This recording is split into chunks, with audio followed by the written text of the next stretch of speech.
Hello, dear listener.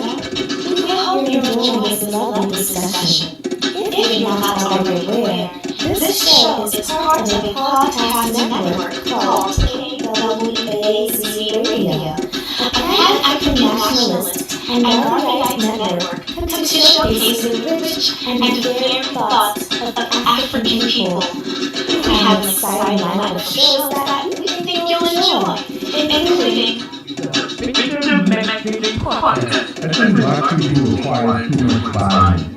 Like, you constantly have to tell black people and say the benefits of the black people. The True Black Perspective Podcast. Our people are not every said and have been had, and they're kind of, continue to stay behind. The Harsh Reality Podcast. It doesn't matter what you do, they are in the matrix. So this is matter. The Learning Curve Podcast. Social access can never reach economic empowerment. The only person who has ever been economically empowered by a sexual relationship is the lost and the The Community Show. I guarantee they'll stop doing what they're doing. I guarantee you. They will let that girl go. They wait to see what I'm going to do. Rob Batari Podcast. Black people love white folks. They don't. That ain't right. And they are ashamed of what they do wrong. The Podcast Radio. Like people say, and it's like your family, and that God blesses them really more than you. You may want to consider who you pray to, And Tanzan, African Mind. I want to know everyone sometimes to my conversation. I think that we should be welcome. If you love our podcast network, we would be grateful if you could rate and review us on Apple Podcasts. Follow us on social media, like and subscribe to our YouTube channel, and check out our website www.kwazradio.com for more information. Thank you for tuning in. And now, back to the program.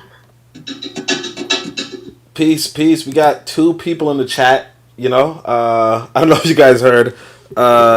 Recently I just found out that there's this other podcast called Fresh and Fit, and I guess they got demonetized. I'm not 100% sure, but it sounds like they got demonetized. They are where I'm at, you know what I'm saying? No, but the one of the dudes started crying because he was demonetized, so, you won't see me crying for being demonetized, that much you can guarantee. And I'm not even pretending like I'm, like my audience is trying to make men better, you know what I mean? Not to say that men shouldn't cry, I know that's a old stereotype, but, unless your mama died, you know what I'm saying? like, unless your mother died, I don't know why you cried.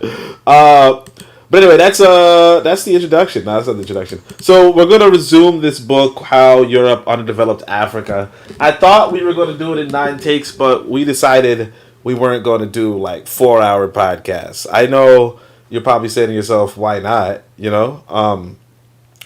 nah, we're not going to do that. So, we're just going to get into it.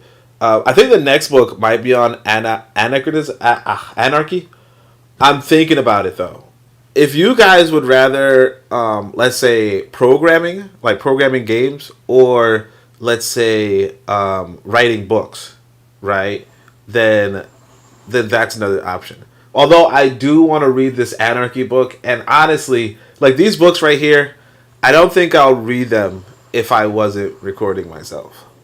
Like if I didn't feel like it would be useful to somebody into the future, because it's not useful to me.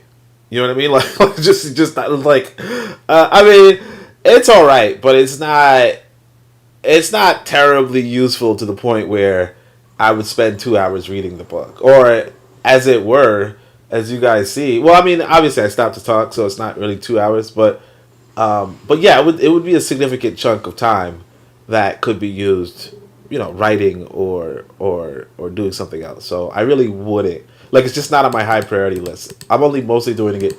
I mean, I know it's not entertaining, but I mostly do it because I know somebody somewhere is like, oh yeah, wow, you know what I mean? Like, okay, cool. I actually got a few compliments.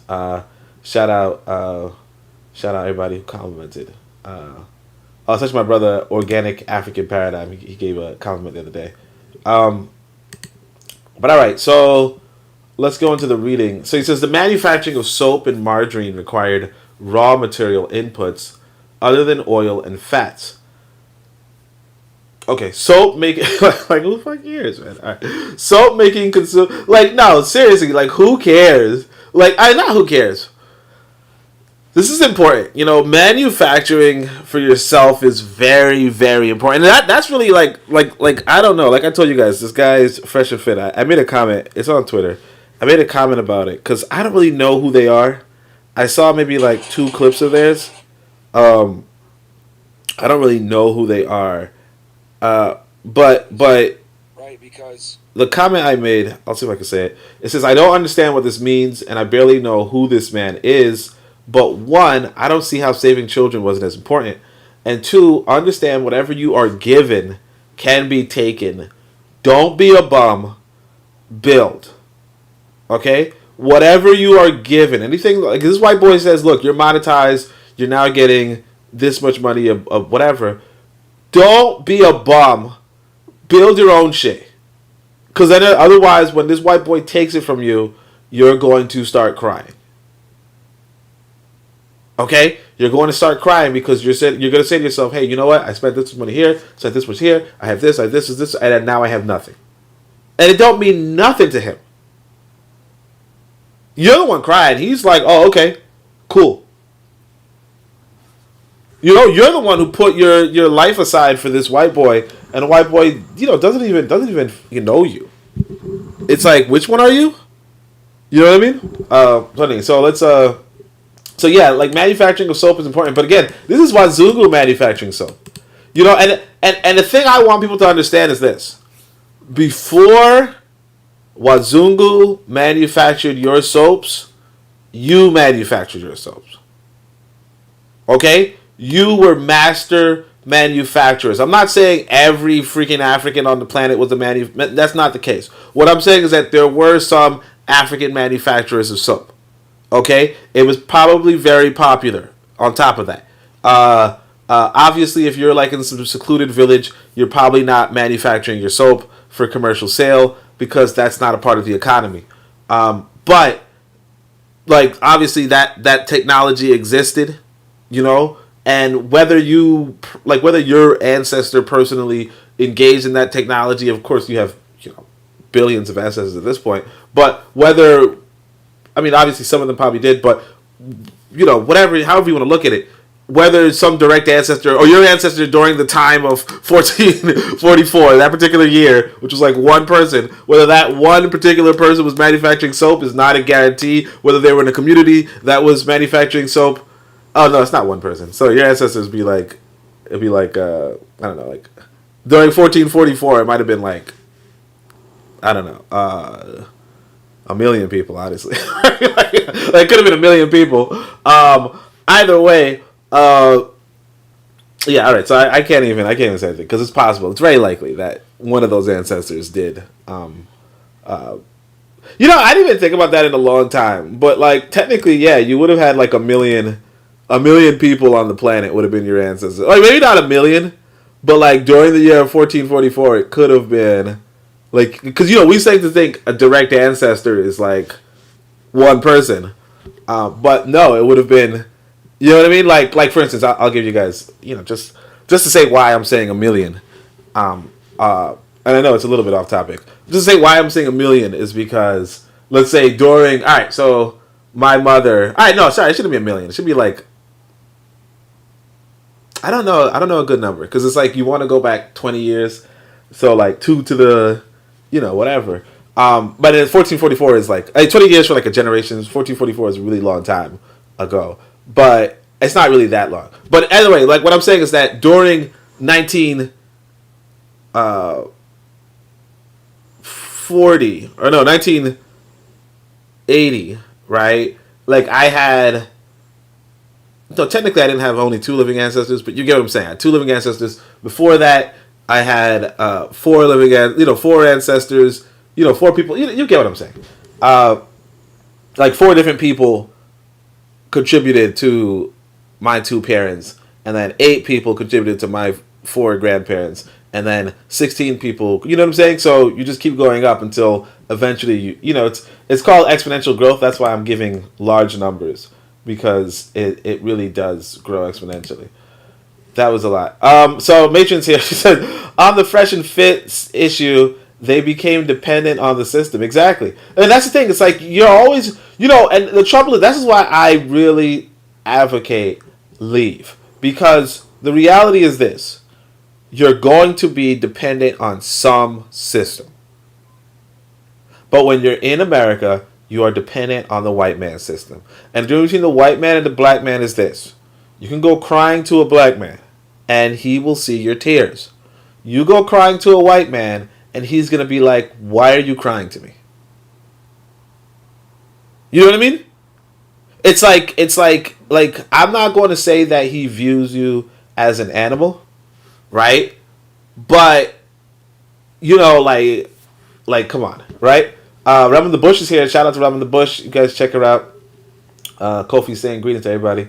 So, all right, let's go. The manufacturing of soap and margarine required raw material inputs other than oils and fats. Soap making consumed large quantities of caustic soda, so that in 1911, Lever bought land in Cheshire suitable for the manufacture of that alkali. Capitalist giants nourished by colonial imperialism could afford to do things in a big way. When Lever needs abrasives, the company bought a limestone mine in Bohemia, and when Unilever wanted to assure themselves of supplies of wrapping paper, they bought a paper mill. So this is called horizontal ownership, right? When you own different parts, like different avenues of whatever thing you own. Because like most of the times you're just converting, a handful of products. But like this is vertical ownership. So this is when you own things up and down the chain of development, and that's something that you want to do too. You want to have vertical ownership. Transport, but the thing is that the trouble with us is that a lot of us don't even have any ownership. A lot of us don't have any ownership, and that's where you fall into that dependency. Like you talk about the fresh and fit people, right? What do they own? They own that one brand, but YouTube owns the platform. You get what I'm saying? And so YouTube says, look, you know what? You're cut off.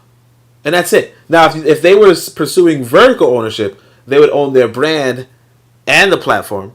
And if they want to go further, they would own an internet, like they would own some internet things. And that's the trouble with us as a people, is that this white boy, he really owns this internet. You know what I mean? We're just using it. And I remember this brother showed me this video of, I can't remember what the movie was called. I think it was like Goodfellas or something. But the guy was like, he was like, what do black people own music, Italians own the police force, the Jews own the banks or what have you, right? What do white people own? And the white guy was like, we own America, and the rest of you are just visiting. I don't remember I'm not gonna play it, because even though I'm not monetized, I'm still not gonna play it. But let me see if I say I'm gonna try to search it on Google. We own America, maybe. Oh yeah, I think you just search "We own America." The rest of you just visiting. You search that, and you'll get The Good Shepherd. So the movie's called The Good Shepherd. I never saw it, but I think it's Brad Pitt or one of those guys. No, it's not Brad Pitt. Some guy. But like, yeah, he's like, hey, you guys, all of you are just visiting my country. I could kick you out whenever I want. And you have to, I could kick you out, or I could demonetize you whenever I want. And black people in America, we faced that demonetization whenever this white boy wanted. When we talk about redlining and we talk about whatever else we talk about. Affirmative action, or not affirmative action, but like discrimination. Yeah, racial discrimination. We're talking about them just demonetizing you. They're saying, hey, look, we're not going to pay you to use our platform. We're not going to pay you as much to come to our... you're the first fired. You're the last hired. Okay? You're demonetized. You got fired. Somebody actually said this, and this is Amos Wilson's book. So he wrote Blueprint for Black Power. And in his book, he's talking about the unemployment rate and how unemployment works in the favor of capitalism, right? And he's like, look, unemployment has to be at 7% for white people, but it's going to be 14% for black people. You get what I'm saying? And obviously, it's not an exact science like that, but why? But the rationale behind why you would have unemployment is this: if you cannot get demonetized, you cannot be punished. If unemployment is at 0%, you can't be sanctioned. You can't be punished. So you don't have to do well at work. You don't have to try hard at work. You don't have to do a good job, because as soon as you're fired, right, you get to so on and so forth. You get another job. And so, obviously I'm not going to buy entirely into, the arguments laid out, in the book, because, whatever. But like, let's say this is one of the arguments, right? You would now have black people at 14%, so that white people, now again, like I said, I don't know if this would be the case, but so that white people can be like, oh, look, you start acting up, we're going to treat you like a black person. You know what I mean? Now again, I don't necessarily think, everything is about black people. You know what I mean? Like, it could be that, whatever. But it's still an interesting take. It's still an interesting take, and I think it's worthwhile inside of the conversation about demonetization, in the sense of, you know what, you're being treated like sometimes you could be treated like shit to set an example, and I want to just pivot a little to another thing you hear about in the movie industry, and I'm not sure, it might have been a black person who said this, might have been a white person, but they were like, one of the reasons why black people are the first people killed in a horror movie, right, is because black people are black men are like the biggest threat in the room, right? Like physically, you know what I mean? Like even me, I'm not that big a guy, but like if I walk into a room, unless a white guy is huge, right? Unless he's like, like 7 feet and 300 pounds, right? I'm like a bigger threat if I walk to a room full of white folk. You know what I mean? The only bigger threat is going to be the other black guy. You know what I'm saying? So in the horror movie, if this unknown threat is able to take out a black guy, right? That means that it's a real threat. You get what I'm saying? And I know it's a little bit of a pivot from the whole book, but I'm saying this to say that, because like even if you like look at these horror movies, you see, oh look, this force overcame the bully, or if it's like a science threat, right? It's like, oh, this force overcame the scientist.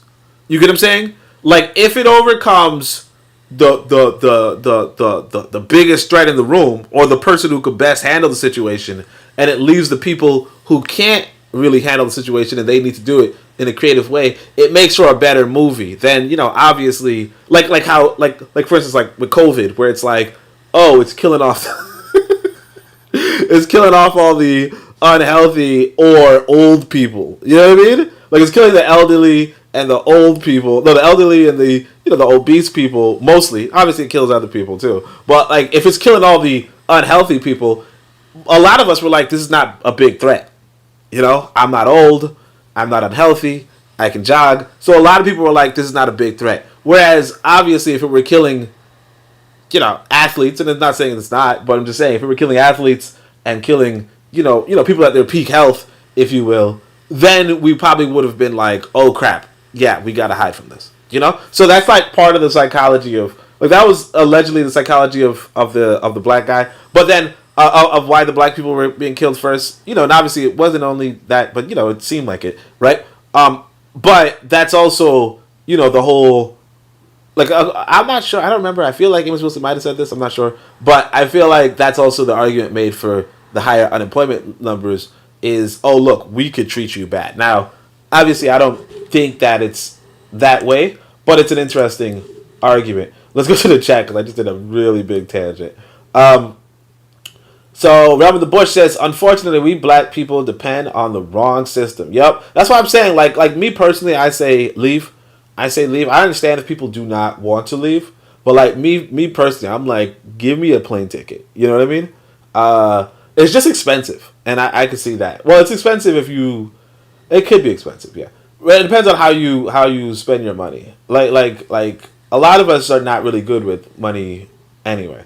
Robert the Bush says, but say what white boy don't want to hear, and you off. Yup, and that's what I'm saying. That's why you cannot depend, because if you depend on a person, you can't, what is it called? You can't bite the hand that feeds you. You know what I mean? If I go to work and I say, you know what, the CEO is a piece of shit, and blah, blah, blah, blah. That's it. That's it for my job. Coffee says, that's a good clip. Must watch. What clip? Remember the Bush says, but they don't own, nor did they build it. They just stole it. Yeah, well, I mean, that's the thing. That's the thing. My thing is this, Like, that's the trouble. It's like, when we talk about what ownership means, if somebody steals something from you, do they own it or do you own it? And it really depends on, well, what is the legal system? Like if you could take it back, that's fine. But if you can't take it back, they're gonna use it. You get what I'm saying? So it's like, we could be like, hey, look, they don't own it, right? But like, for all intents and purposes, you know what I'm saying? And that's where the issue comes in. That's really the reason why I can't stand this country, because we are under their legal system. You know what I mean? And when we're not under their legal system, we get put into prisons. Like when we say, look, you know what? I'm going to follow my own legal system, right? We get put into prisons. And it's not even the case that we would get put into prisons or we get killed or something, right? Except for that we have so many people around us that would betray us that it's like almost guaranteed, There are parts here in Brooklyn where you can hide from arrest. There's like apartment buildings where people are allegedly like hiding there for like 5 years, 6 years, from police or whatever. And like nobody in the community, like I think allegedly people just can't find them in this apartment building or something like that because there's so many like places you could climb through and hide and all that kind of stuff. But granted, you have to live your life hiding. You know what I mean? As opposed to like going out and living your life free. And that's the thing that I want. Like I want freedom. I don't want to. Like I want to be free. You know what I mean? And I feel like, and obviously you're never going to be free, like where you could just reprimand and reproach anybody. But like the whole thing about white people setting the laws, and if I don't follow their laws, they get to arrest me or they get to stop my kid. And if my kid doesn't listen to them, they can put my kid in a prison or slam him on the ground or some shit. It's like, yeah, I'm not a fan. I'm just like, give me a ticket. Robert the Bush says, but black men don't even realize the threat because if they did, they would start to build their own everything. Yeah, that's the thing. It's like, it's really sad here. We can take it back, but we have to come together to do it. Yeah. Yeah, and that's the thing. That's the big trouble. It's like a lot of people want white people to have it. Like a lot of black people want white people to have it. And that's the thing that I remember I noticed that like probably like 10 years ago, where it's like, yeah, like people want, like a lot of black people want white leadership. And that's the thing that like we don't, you know what I mean? We don't want white leadership, but I feel like the majority of black people do. And we just have to come to terms with that, Like that's what I came to terms with. It's like, it's different if it was like most of us wanted away from white people, but it just like I don't like it's I wouldn't be hopeful. I mean, I remember when I was so there's this college, it's black. It's actually a black college, right? Like not a HBCU, but kind of. It's called Medgar Evers College. So it's named after a civil rights activist, so on and so forth. It's a part of CUNY, right? City of New York. And so around there was like a high school. And so I remember one time I was just walking around the city or whatever, and I came into I would practice like before I was on Twitter. I wasn't on social media for a long time, right?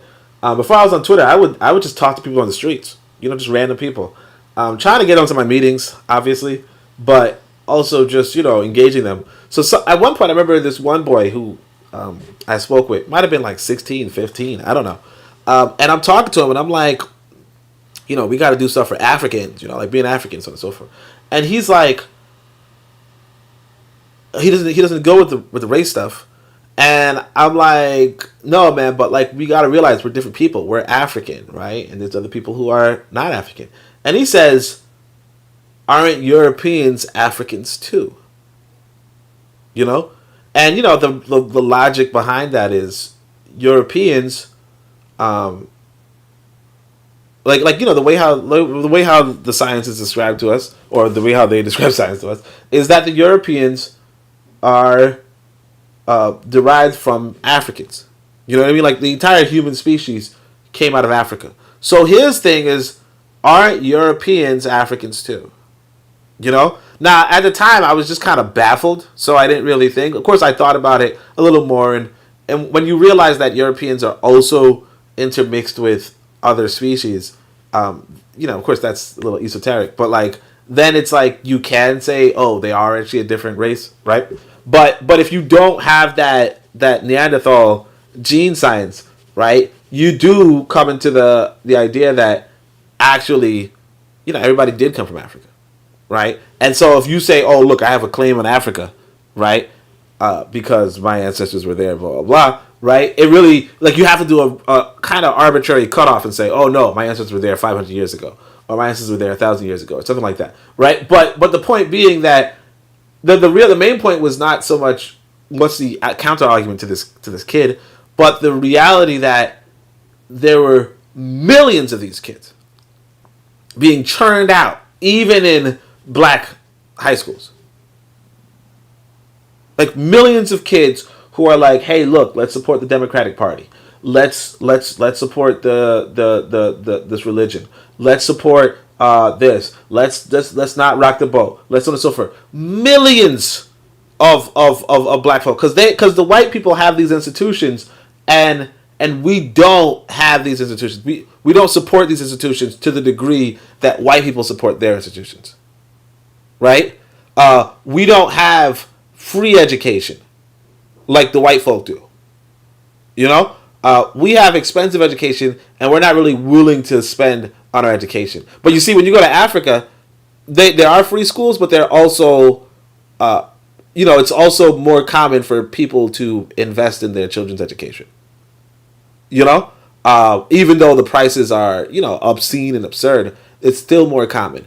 So it's like, there's a lot, like it's just a lot. Like it's just a lot, is what I would say. It's just a lot. Oh snap! Eli is here.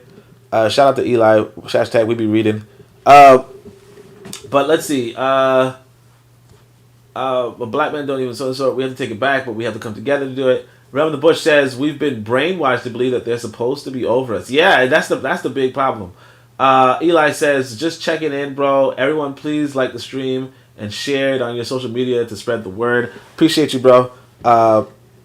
Appreciate you for checking in. Yeah, all right. So let's actually jump into it. I was just, we were just chatting. Because part of me feels like we might have to do some free flowing, but we still have to read this book. So let's go. Transport was another key pylon which stimulated growth at the European end. Within a month of buying the Niger Company in 1920, Lever was engaged in a project for constructing facilities on the Mersey to receive ocean-going ships bringing cargoes from West Africa. The UAC was a pioneer in getting ships constructed to carry palm oil in bulk tank, and Vandenberg considered buying a shipyard to build ships for his company some years before the merger. This did not materialize, but Unilever did acquire several ships of their own, including vessels free fresh from the shipyards and made to their specifications. So again, these Wazungu have shipyards. Okay, they have shipyards. They're building ports. They're constructing facilities on the ocean. And I'm not saying that. And then again, the reason why the Wazungu is doing this, as opposed to a lot of, Africans, is because, the ocean traveling is really for international trade. It's not really for, like, if you're in Niger and you want to trade with Nigeria, like, you don't need to build a ship. You know what I'm saying? Like, you don't need to build a shipping port, a docking port for giant ships, because they're neighbors. They're not even separated by water. The people who are separated by water are the Europeans, the Americans, so on and so forth. And you might not necessarily have that you might not necessarily trade like that. You know what I mean? So there were, it's believed that there were some people who did travel from West Africa to Eastern America, but whether they had a constant back and forth to the point where they needed docking ships to, coordinate the stuff is not necessarily the case. But again, you do have Wazungu building this. And of course, that makes it so that the economy starts shifting towards international trade with Europe. Another linkage of the Unilever industry was that with retail distribution, their products had to be sold to the housewife, and the Dutch firm that went to the Unilever decided that they should own grocery stores to guarantee sales. By 1922, Jurgen had control of a chain of grocery stores in England, probably named the Home and Colonial. Van der Berg, at the time of arrival, was not to be left behind, so he secured majority share of the chain store owned by Lipton of Lipton's tea fame. All these shops passed to Unilever. The grocery store, I feel like Unilever still owns Lipton, I'm not even sure. But I don't know, but it might be the case. Because I know Lipton. I don't know Unilever, but now that I see Lipton, it sounds familiar. The grocery store business soon ceased being considered merely as an outlet for soap and margarine and became an end in itself. Right? So they built a grocery store. So again, the socialists are complaining, hey, you're building all these things. Blah, blah, blah. You're building and you're profiting. And it's like, I want us as African people to also build and profit. Like, the only thing I don't like about this is that Wazungu is doing it. And of course, like you see, he builds it at his home, right? He builds it in his hometown. He builds it in England. And then with the excess profits, he builds it in Africa. And that's what we should be doing. We should be building in Africa. I'm not saying with the excess profit go build it in Europe, but maybe. I don't really know. I don't really know what, or even like if you build it in, like, say, Niger, with the excess profits, you build it in Nigeria, or you build it in Mali and Burkina Faso, because that's the, that's my crew. But anyway, sometimes the multiplier effects do not seem connected.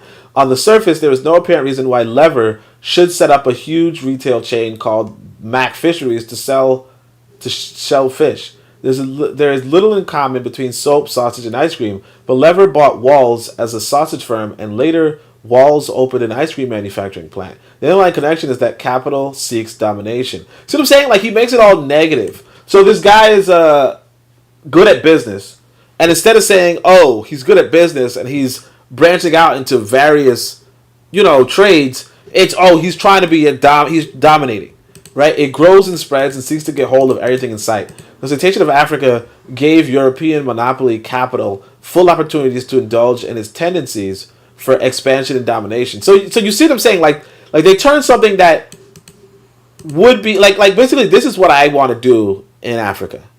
You know what I mean? Like, I got a farm, it went bad. I'll admit that. It went bad. I got a restaurant, it's not too profitable. Okay? But, like, you see what I'm saying. You get a farm, you get a restaurant, I supported this sister's clothing business. That also went bad. I'm not going to hold you guys. But notwithstanding, what I'm saying is that even with all these bad investments, the point is that you go diverse. You don't just rely on, it's kind of like what they call diversify, what they do with the stock market. You don't just get one stock and then when it crashes, you start, whining and whatever. You're supposed to get multiple stocks or a stock portfolio so that you can so on and so forth. But this guy just does it with businesses as opposed to with, ownership of businesses, which is the same thing. Or like partial ownership. Instead of partial ownership of business, he does it with majority interest in businesses, right? But again, like, the socialist makes it like, oh my gosh, you're dominating. Let's see the comments. Bro says, greetings. Robin the Bush says, Africa invests in their education still ran by white folk and other educational systems. Yeah, I was avoiding saying that, but like I remember this sister was telling me, she was like, oh, there's this nice school you could send your kid to, and she starts talking, and I'm like, and she's like, yeah, a lot of the international kids, like the Indians and the whites, and I'm like, what the fuck? Ain't no way I'm gonna leave America. Right, homeschooling. Right, leave America homeschooling so that my kid could be hanging around with a bunch of motherfucking colonizers. Like, please. Anyway, I'm not gonna say colonizers, but you get what I'm saying. Eli says, "Is Rodney framing it as a bad though? Seems more like he is reporting what happened." Well, I don't know what's domination about this. Like I feel like domination has a negative connotation. So expansion doesn't. But like, yeah, like this right here, the exploitation of Africans, right, gave European monopoly capital full opportunities to indulge in its tendency for domination. The underlying connection is the capital seeks domination, and it's like the guy, like this is just like I don't know, like I feel like this is, I want to say almost literally rose painted, right, rose tinted, like in the sense of. He sells soaps, sausages, and ice cream, right? And then it's like, you're dominating. And it's like, and not in a good way, like, like Quake 3 or something, I don't know. Alright, so like, you're dominating the freaking map. No, you're like, it's bad and like, oh, you're exploiting people, because of whatever. And I'm not saying that these guys, I don't know, it's like you said, maybe it is factual, that they're dominating. But I don't know. It's just not a good word. Before leaving Unilever, it should be noted in conclusion how a company such as that pointed the way towards change in the capitalist system. The device of the dual structure of Unilever Ltd and Unilever NV was an innovation first utilized with Schlitz and Centra of Central Europe merged with the Dutch margarine firms of Jurgens and Vanderburg, and it was designed to cut down taxation. Unilever comprised two holding companies with the same governing boards and with arrangements to transfer and equalize profits. It was a professional company from its inception. All the firms involved in the merger had years of experience in rationalizing staff, production plants, and marketing procedures. Schlitz was one of the earliest to work out a system of cost accounting and financial control. Lever had himself been a pioneer of mass advertising in Europe and in the competitive field of the USA. The firm of Unilever inherited and perfected the techniques of mass production and advertising so as to achieve mass consumption. So again, they're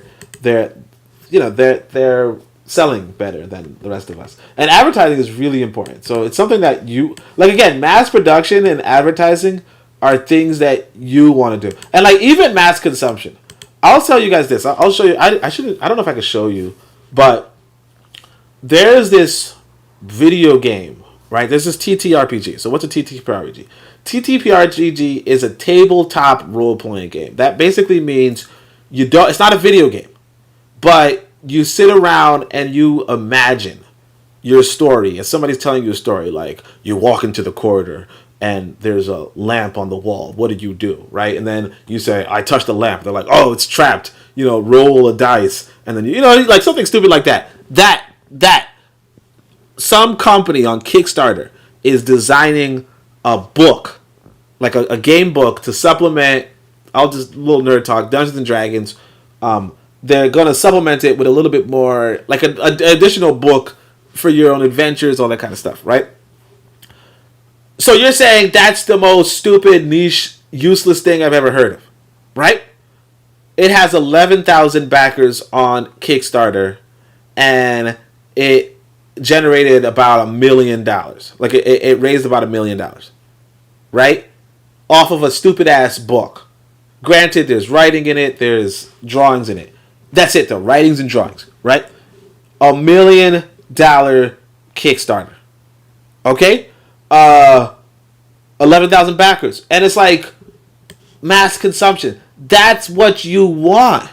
Because I say to myself, wow, if I could sell, like if you could sell anything $5 profit 200,000 times in a year, right? That's $1 million profit, right? But I have to ask myself, what can I, like, that's one of the things I want people to ask themselves too. What can I sell 200,000 times? And this is what these white folk are doing. Mass production, advertising. They're saying, hey, look, there's a technique for me to get 1 million sales. There's a technique for me to get 100,000 sales a month. But it has to involve producing 100,000 things a month at least, and advertising to at least 100,000 people. You know, or maybe not as much as 100,000 people, but you get what I'm saying, right? And so, like, this is now again, like, I don't know if I would say this is, like, I feel like what the socialists do is that they dismiss something that if we used it, we could be a lot further ahead. You know, obviously, I can't write a game book designed for black people, and like, it's already, like, you can't even finish the sentence, right? And so, you know, to 11,000 black people, right? Because, like, we're not even into the TTRPG space like that, and when we are, we're in the space where white people are looking at it. But I have to think to myself, well, what are we into? You know, and that's where advertising and mass consumption comes into play, right? Like, obviously, you could probably, well, again, like, I don't know, but, like, I know this one brother who wrote, well, I was thinking for video games, you could write a boxing game, right? But for books, you know, there was a brother who wrote the black people in the Bible or something like that. I don't know if he sold 200,000 or whatever, but, like, that also is that might be something interesting. But again, I don't know if I can't really say black people are too interested in that either. But anyway, let's see. Oh, speaking of game sellers, we got the legendary Mr. IC3 Black Reparations. Today's a good day, huh? Yeah, he's here. He this brother, like I told you guys, he worked on Tekken. So in Tekken, when I was younger, like I told you, I would go to this pizza store where they had an arcade, and you could play Tekken, and you could pick a black character, right? And the black character did capoeira, right? And so it was pretty interesting because, you know, he had a unique fighting style, and it happened to be historic style. He also had locks and everything. It was cool. So Mr. IC3 Black, he tells us that he was, I think, I can't remember if it was Konami or something, but he was working there, and he was like, yeah, put in a black guy who does capoeira. You get what I'm saying? So it's just like a small world. You know what I mean? Like, and the thing is that you can do something that's significant. Now, Tekken did sell to millions of people. And obviously, if you make a game that caters to a white audience, but just has a black character, that could sell better than a game that caters to a black audience. You know? Even if it has a white character. But granted, I'm probably going to make a game that, you know, caters to a black audience anyway. Because, you know. Anyway, so it is what it is.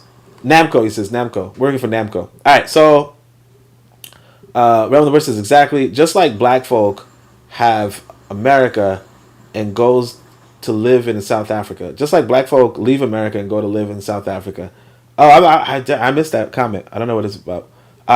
Eli says, indeed, yeah, I feel you on that. It's kind of like sour grapes. Yeah, I mean, yeah, marketing is highly important. Like, because you got to think about it. We have this podcast, and it's talking to, you know, how many people. But, like, easily, I'm not saying that my content would reach, you know, hundreds and thousands and so forth, but, like, a lot of people do reach thousands and so on and so forth. And it's not even just that. There's this guy, like I told you guys on Twitter, not Twitter, oh, maybe it was on Twitter, I don't know. But I told you guys, there is this guy who's on YouTube, who's a game developer, really good game developing, right? He game develops live. He has 5 people, 6 people on the stream. You know, and he's really talented developer. Then there's another guy who also does game developing, right? And I actually just noticed him after. He had 150 people on the stream. And he's just drawing. He's not even doing the programming part. He's really just drawing his character from what I could see, right? On the other hand, like I said, like even if you're talking about video games, like I could play a video game and it could be fun, and somebody else can play a video game and it's just better. Like there's marketing, there's a lot that goes into getting into the mass consumption. But it's like some people win and some people lose. And like, you're not going to win. I mean, actually, I think I gave this advice to some of my peeps. I gave this advice to some of my peeps, but it's like Malcolm X said it this way: anytime you find someone more successful than you are, especially when you're both engaged in the same business, you know they're doing something that you aren't. You know? And like, you know, part of me is like, yeah, I just need to, like, I already know what I'm doing is wrong. Like, I'm reading, you know, books and talking over them. You know what I'm saying? Like, if you want to listen to the book, you're not getting that, and if you don't want to hear from me, you're not getting that either. But so I already know what I'm doing wrong. But there's a lot. Like, a lot of people can make it. They can make it, but like, they're not doing what other people are doing to make it. You know. And actually, there's an example here.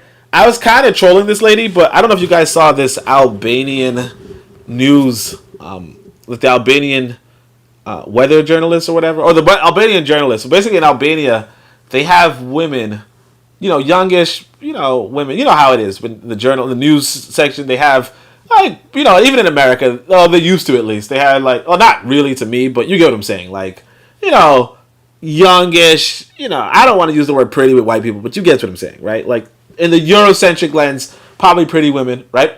And so on and so forth. So in Albania, they have the women full cleavage. Like, to the point where it's just a shirt that's opened to cover up the nipples. You know? And they said, hey, this is what they do to get the guys to watch. You know, this is what they get to get the guys and the gals to watch. And so, you know, I saw this sister, she I don't know what she's doing. She's doing like she's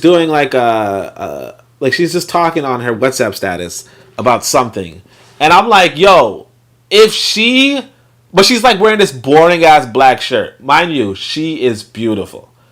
Wearing this boring ass black shirt. And obviously you don't want her to look too, you know, like cleavage fully exposed. But you also have to know that if she's, like, you don't want her to be, per se, like, you understand if she doesn't want to do something like that extreme. But you also have to understand that if people have their reservations about what they're willing to do, and you should have reservations about what you're willing to do, but you're not going to be as successful as the person who doesn't have those reservations. You know what I mean? Now, the classic example is this woman named Lexsexual. Lexsexual, she is, like, she's pretty, well, of course, on top of that, and I had to explain to the sister, I said, she's obviously, like, you know, what they call pro-ho, you know? Like, she's basically, you know, one of those ladies. Like, she also has an OnlyFans and shit, so it's not like she's whatever. But she's compared to the woman I'm talking about in Tanzania, she's mid. She's kind of pretty in America, but she's mid. But the whole point is that she looks like she has the look where she can start talking about, and she's talking about such loser content, but she talks about any sort of content, and people listen to it. And it's like, we know this is the case. Like, there's actually this other woman, she actually joined the ADOS bandwagon, so I don't really hear from her no more. But there was this woman who was in the Pan-African spaces back in the day, and she was really pretty, you know? And because of that, like, her videos would just, and she was also modest with it too. Like, she was not, you know, like, on that hoe tip, you know, whatever.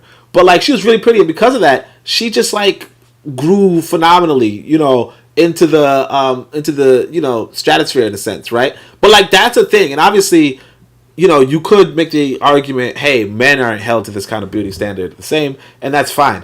You know, that might be the case. But what I'm saying is that, you know, like, yeah, if you want to have success, you know, you have to look at what other successful people are doing, you know. And if it means, like, for a woman, if it means, hey, looking as pretty as you can, that's one thing. For a man, it might not be looking as pretty as you can. For a man, it might be being as aggressive or dismissive or as rude as you can.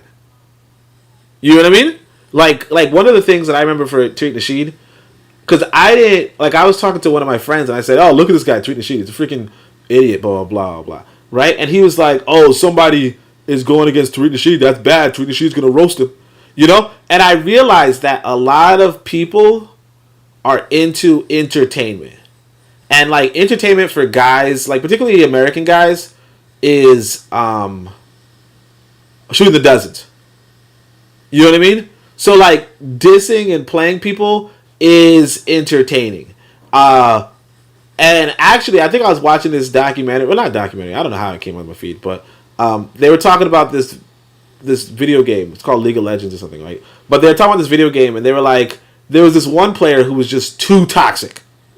So like in the video game, people were generally toxic, and they were talking track about their people. And there was this one guy who was like this buff looking mulatto who did it well. You know, he would have freakouts and meltdowns, and it would be comical, it'd be funny, you know. Whereas this other guy was just freaking toxic and hateful, and so his whole like audience just disappeared.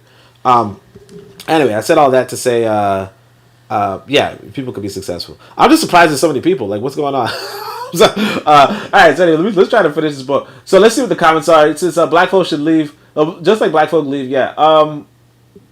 Greetings. So he says, yeah, let us get into reparations as a something for marketing. He said he was working for Namco. Bit of Medicine says on Church Avenue. What's on Church Avenue? I feel like I might have said something was going on, and then I don't remember what it could be. Eli says, bro, say it. The content should be reaching at least 0 zeros.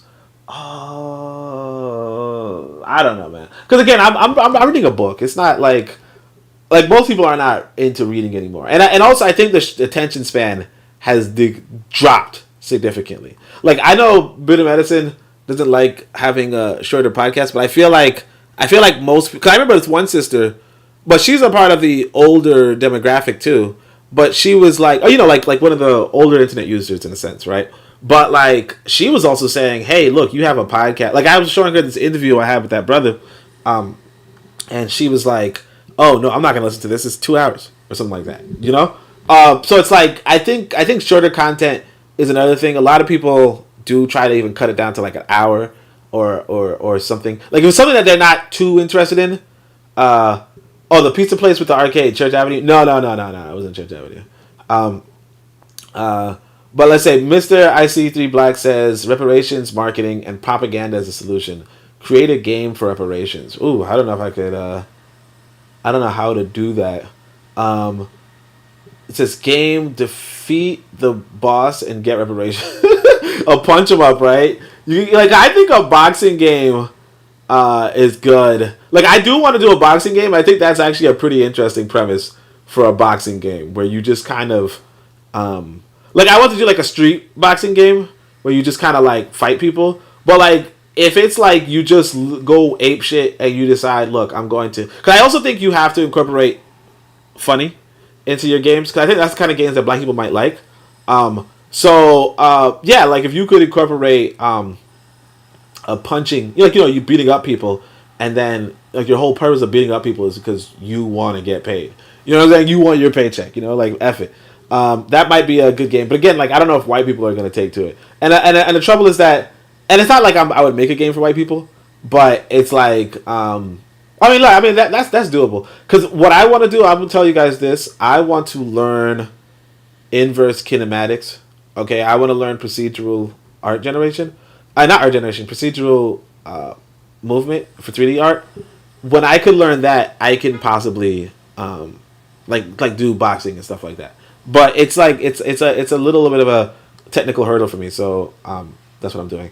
So everybody's saying peace, and then the Forecast is here. Shout out to Forecast. Brother Forecast gets all these interesting videos. I don't know where he finds them. I haven't seen none of those videos. MC3 Black says sex, beauty, power. Sorry, that's about it. Let's go. So significance of organizational changes are best seen on a long-term basis by comparing Unilever's sophisticated international organization with the chartered companies of the 16th and 17th century, which had difficulties managing accounts. The efficient accounting and business methods which are supposed to characterize capitalist firms did not drop from the sky. They are the result of historical evolution. And in that evolution, the exploitation of Africa played a key role from the era of the chartered companies right through the colonial period. So again, like, they get better at organizing their businesses, and it's like, yeah, like that's what you're supposed to do. It's like I don't know if you guys, like, again, like, I go back to I for some reason I spend a lot of my time looking at game development, right? But like, some of these game developers are like, hey, you know what? I coded a game 5 years ago. I'm better at coding today. You know, you're supposed to get better. And I mean, yeah, these white folk got better than their 16th to 17th century counterparts.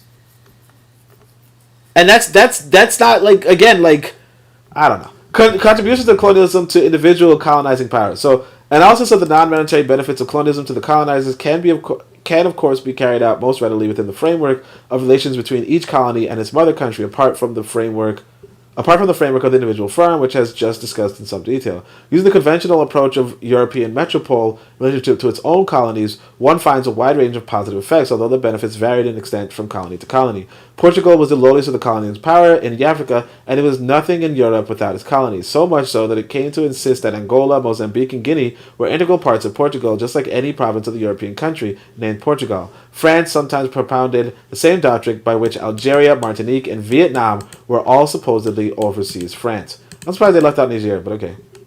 Neither Britain nor Belgium put forward any theories of a Greater Britain or overseas Belgium, but in practice they were as determined as other. And you see this right here.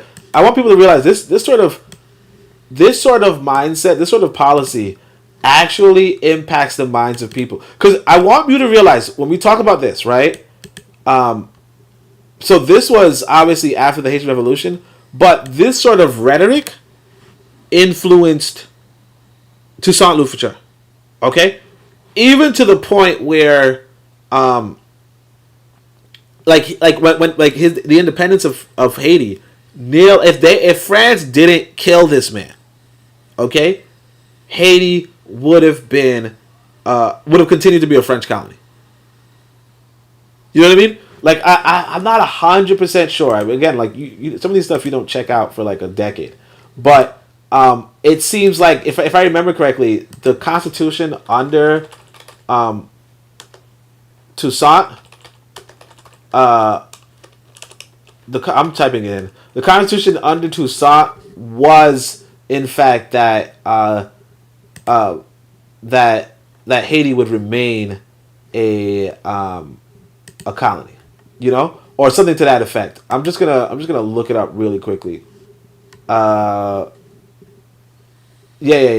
All right, so I'm gonna show you guys because I know some people are gonna be like, "Yo, that's cap, man," you know, because I don't vibe with this. I honestly, like, although he's a respected. Ah, shit, I don't even know if this thing is gonna show because I might have. Let me just make sure I close anything that might possibly also show. Wait, let me see. Let me close this too, just in case. You know, only because, you know, it's just like you don't like to show things that don't need to be shown. Okay, so let's see if this works. I think this is it. Yeah. So you have this, and you see this is the Constitution of 1801. This is the one that, you know, look, the same Constitution of Toussaint Louverture's Constitution. The representative of the colony of Saint-Domingue gathered in the Central Assembly have arrested and established the constitutional basis of the regime of the French colony of Saint-Domingue as follows. Of the territory, Saint-Domingue is an entire expanse. These are the, you know, the different cities, I guess, or other adjacent islands, a single colony, which is part of the French Empire, but ruled under particular laws. The territory of this colony is divided into, and you got to contrast this with, I don't want to just randomly search, but you got to contrast this with the Constitution as laid out by Dessalines. So we're going to look up Dessalines' Constitution. So this is probably, it says 1805, which is 5 years later, I guess. Let me see if I can find the text. This is it right here. We're going to just zoom in. Oh, this zoom in is not good. Oh, it is good. Sorry. It just didn't look good on my screen. We're just going to do this really quickly because I think this is really important detail. Yeah, so here it goes. So this is the Constitution of 1805. So remember, the last one was 1801, July. This is also July. I think it's May. The second Constitution of Haiti, right? So this is the reader should know that at the time the entire island of Hispaniola was under the rule of Haiti. Thus the mention of islands that are today part of the Dominican Republic. Interesting. Okay, so it's like here we have, you know, this is an important detail. I actually go over this in my last book, the Book of Power. We actually have the text, and we talk about what's important about it. But I'll show you guys right here. The people inhabiting the island formerly called so on and so forth, themselves into a free state. sovereign and independent of any other power in the universe under the name of the Empire of Haiti. You see what I'm saying? So, basically, if these white people did not kill Toussaint, okay, it's possible the fight would have been over and everything would have been good, and not everything would be good, but basically Haiti would have continued to be a colony. But because they killed him and power went over to leadership went over to Dessalines, Dessalines said, no, we're not going to be a colony. But you got to remember, so this is the thing that we point out inside this book, right? You have Christophe, you have Pétion. Eventually, some of these people kill Dessalines. Okay, some of these people kill Dessalines. And then a country breaks up between Christophe, who's black, and Pétion, who's mixed. Okay? I'm not sure if it's that order. I feel like it is, but I'm not 100% sure. Pétion is the one who sells Haiti back to France. Okay? So, realistically, this is something that we have to understand. It is very, very important who gets into leadership. And actually, one of the things I point out inside of this book is that one of the troubles that Dessalines had was he had so many mulattoes in leadership. Okay? Because what happens is that he gave himself a lot of power. You know, he's the emperor. His wife is taken care of, right? Let's see. So, like, he's the first emperor. His wife and children are taken care of.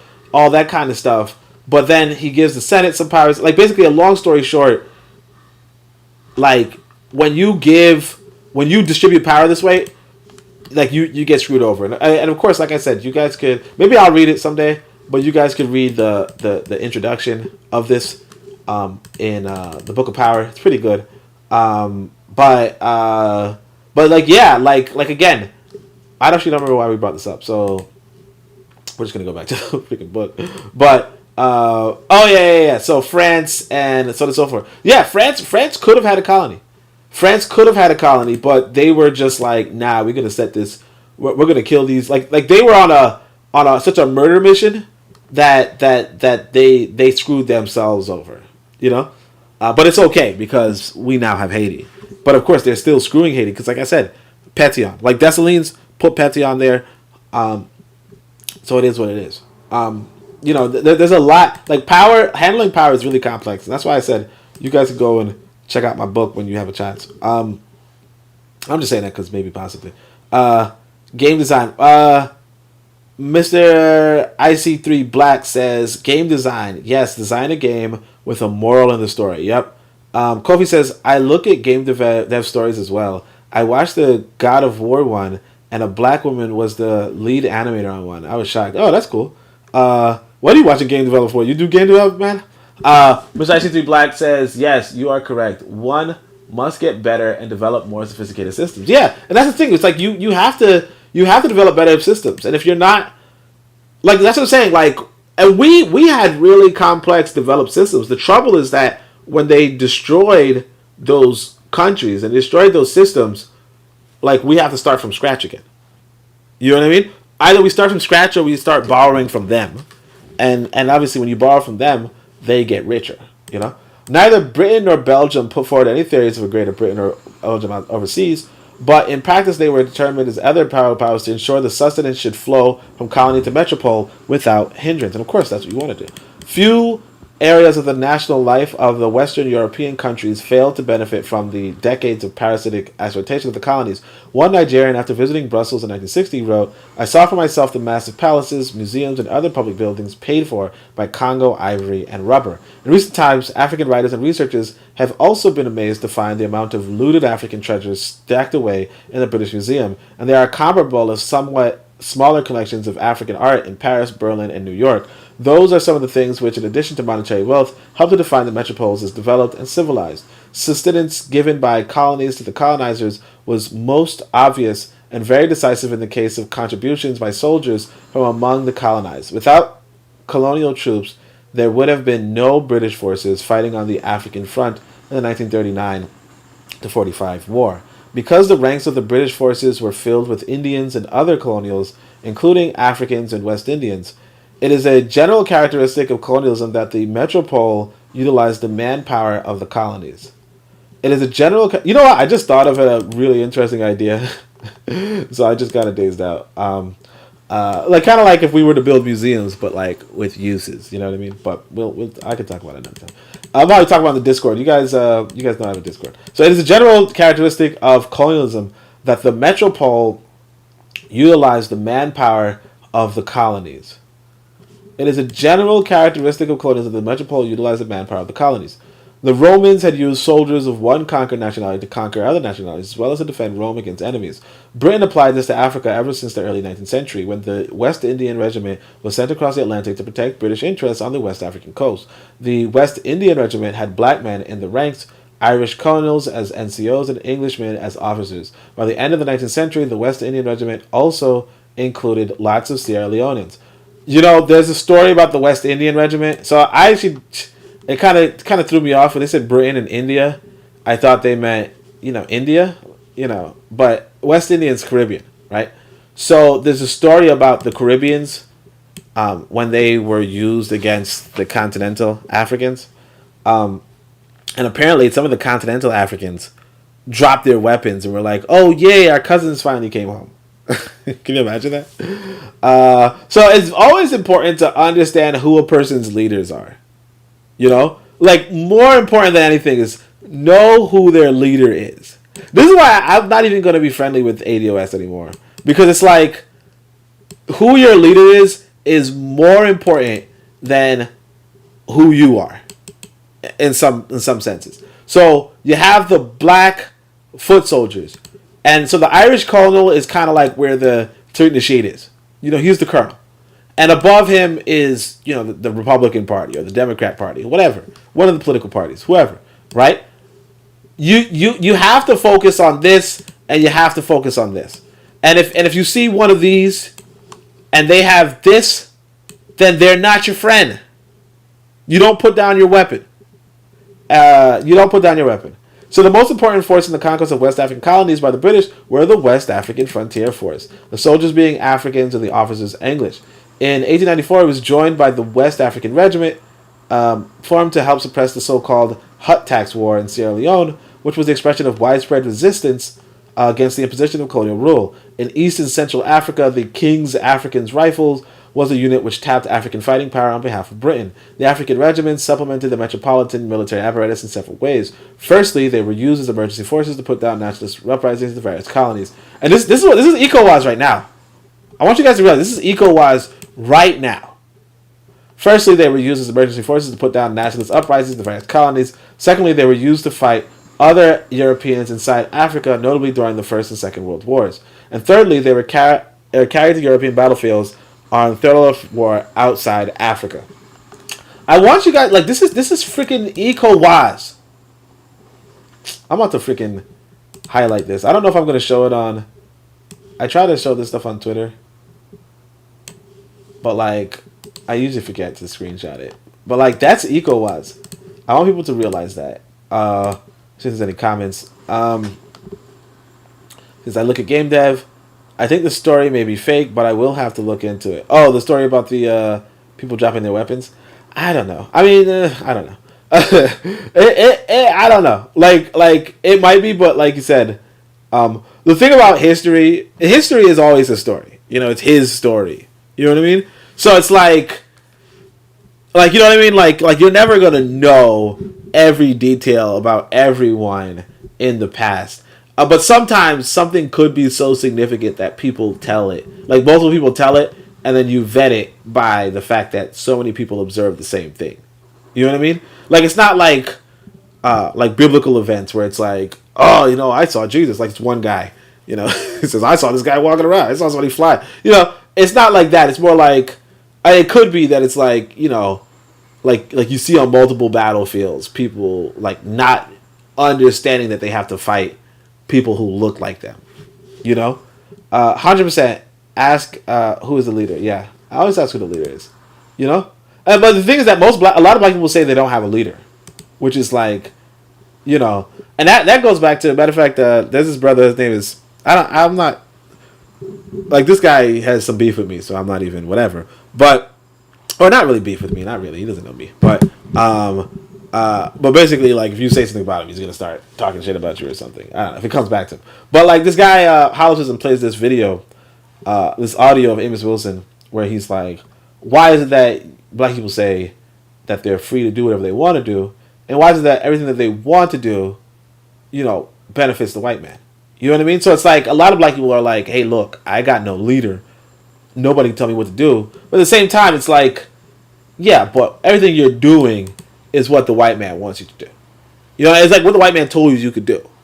And unless you're in prison, obviously, you're pretty much obedient to the white man's legal code. African roles, and they're like, that same applies to me, right? Obviously, because I'm not in prison, right? But African, because these white boys are pretty thorough with their arrest record. African roles in European military operations were vividly displayed by the East African Campaign during the First World War, when Britain and Germany fought for possession of East Africa.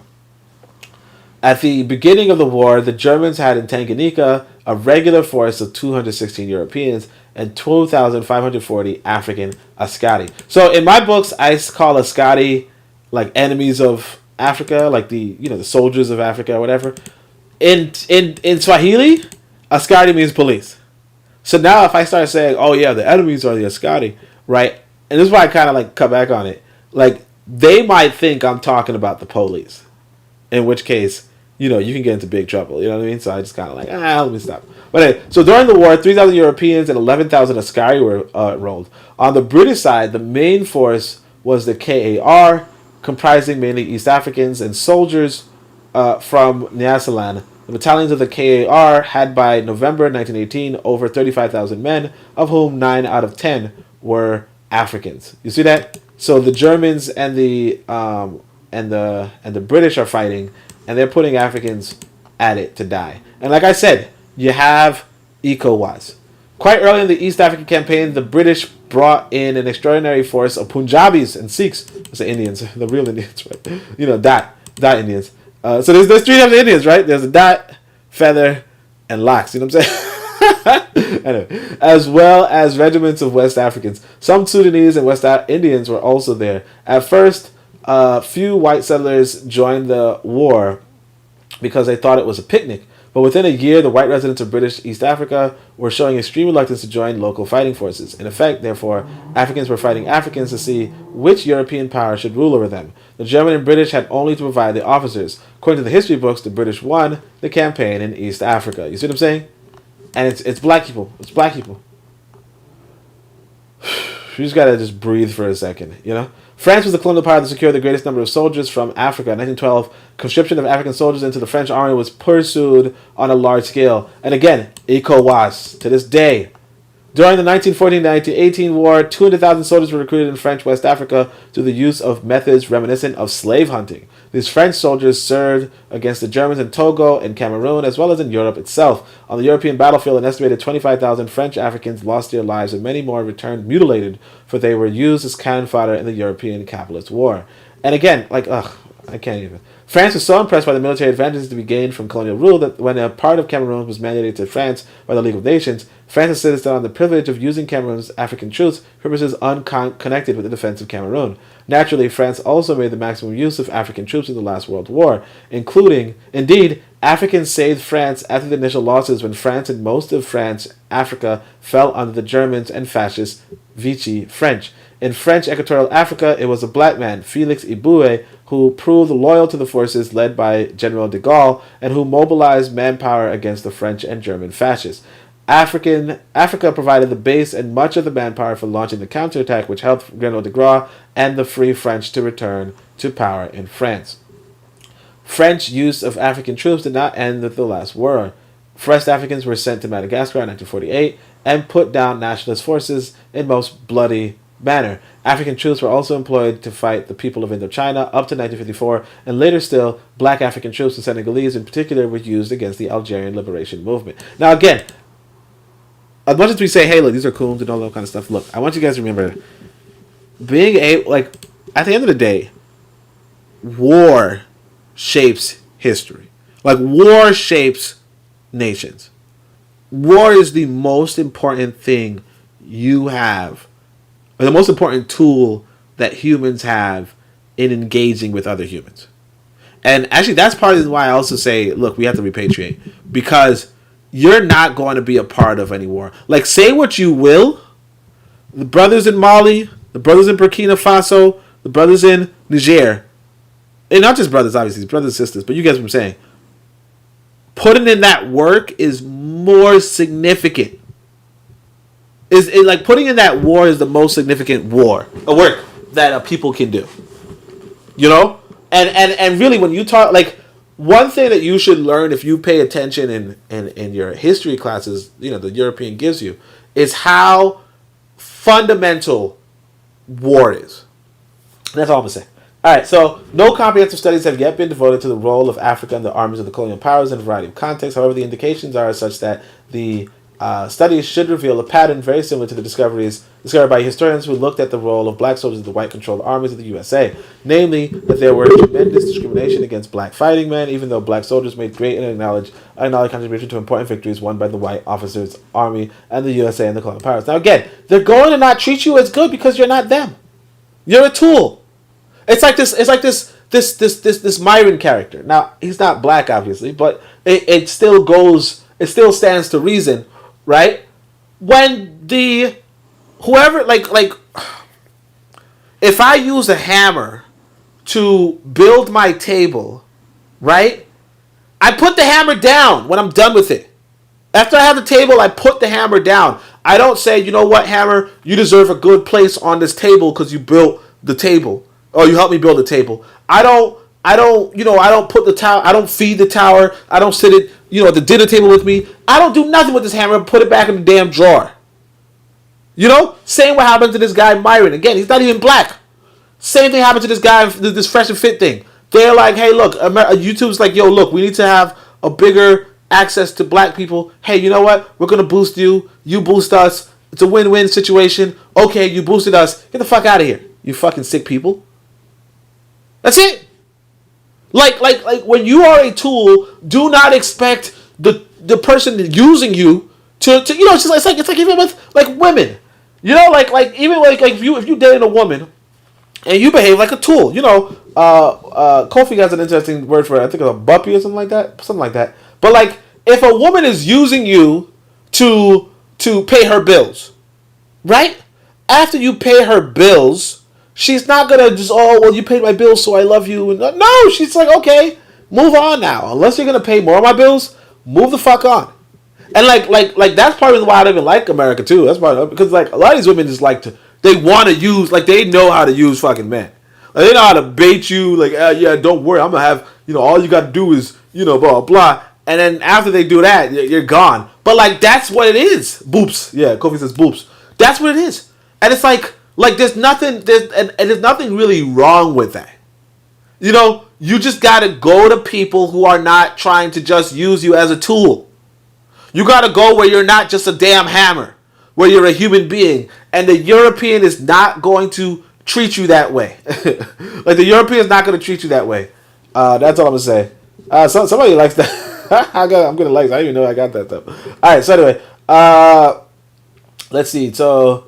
We're looking at the comments. So, Mr. I63 Black says, yes, the ECOWAS model all over again. They have set. Yeah, they just do the same thing over and over again. Brother Bakari's here. Shout out to Brother Bakari. That's my brother from another mother, if y'all don't know. But anyway, so he says, the leader of the ADOS and FBA is sellouts, and their followers became sellouts by following that doctrine. I agree. Know the leader of the people. Yeah, and again, like, the reason why Tariq Nasheed changed so much is because Wazungu needs different tools so much.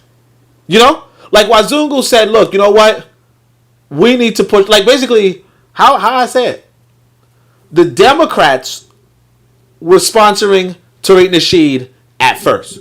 If y'all remember, you could find Tariq Nasheed on Michael Moore's documentary, where he's like, hey man, politicians ain't nothing but a pimp and all that kind of shit, right?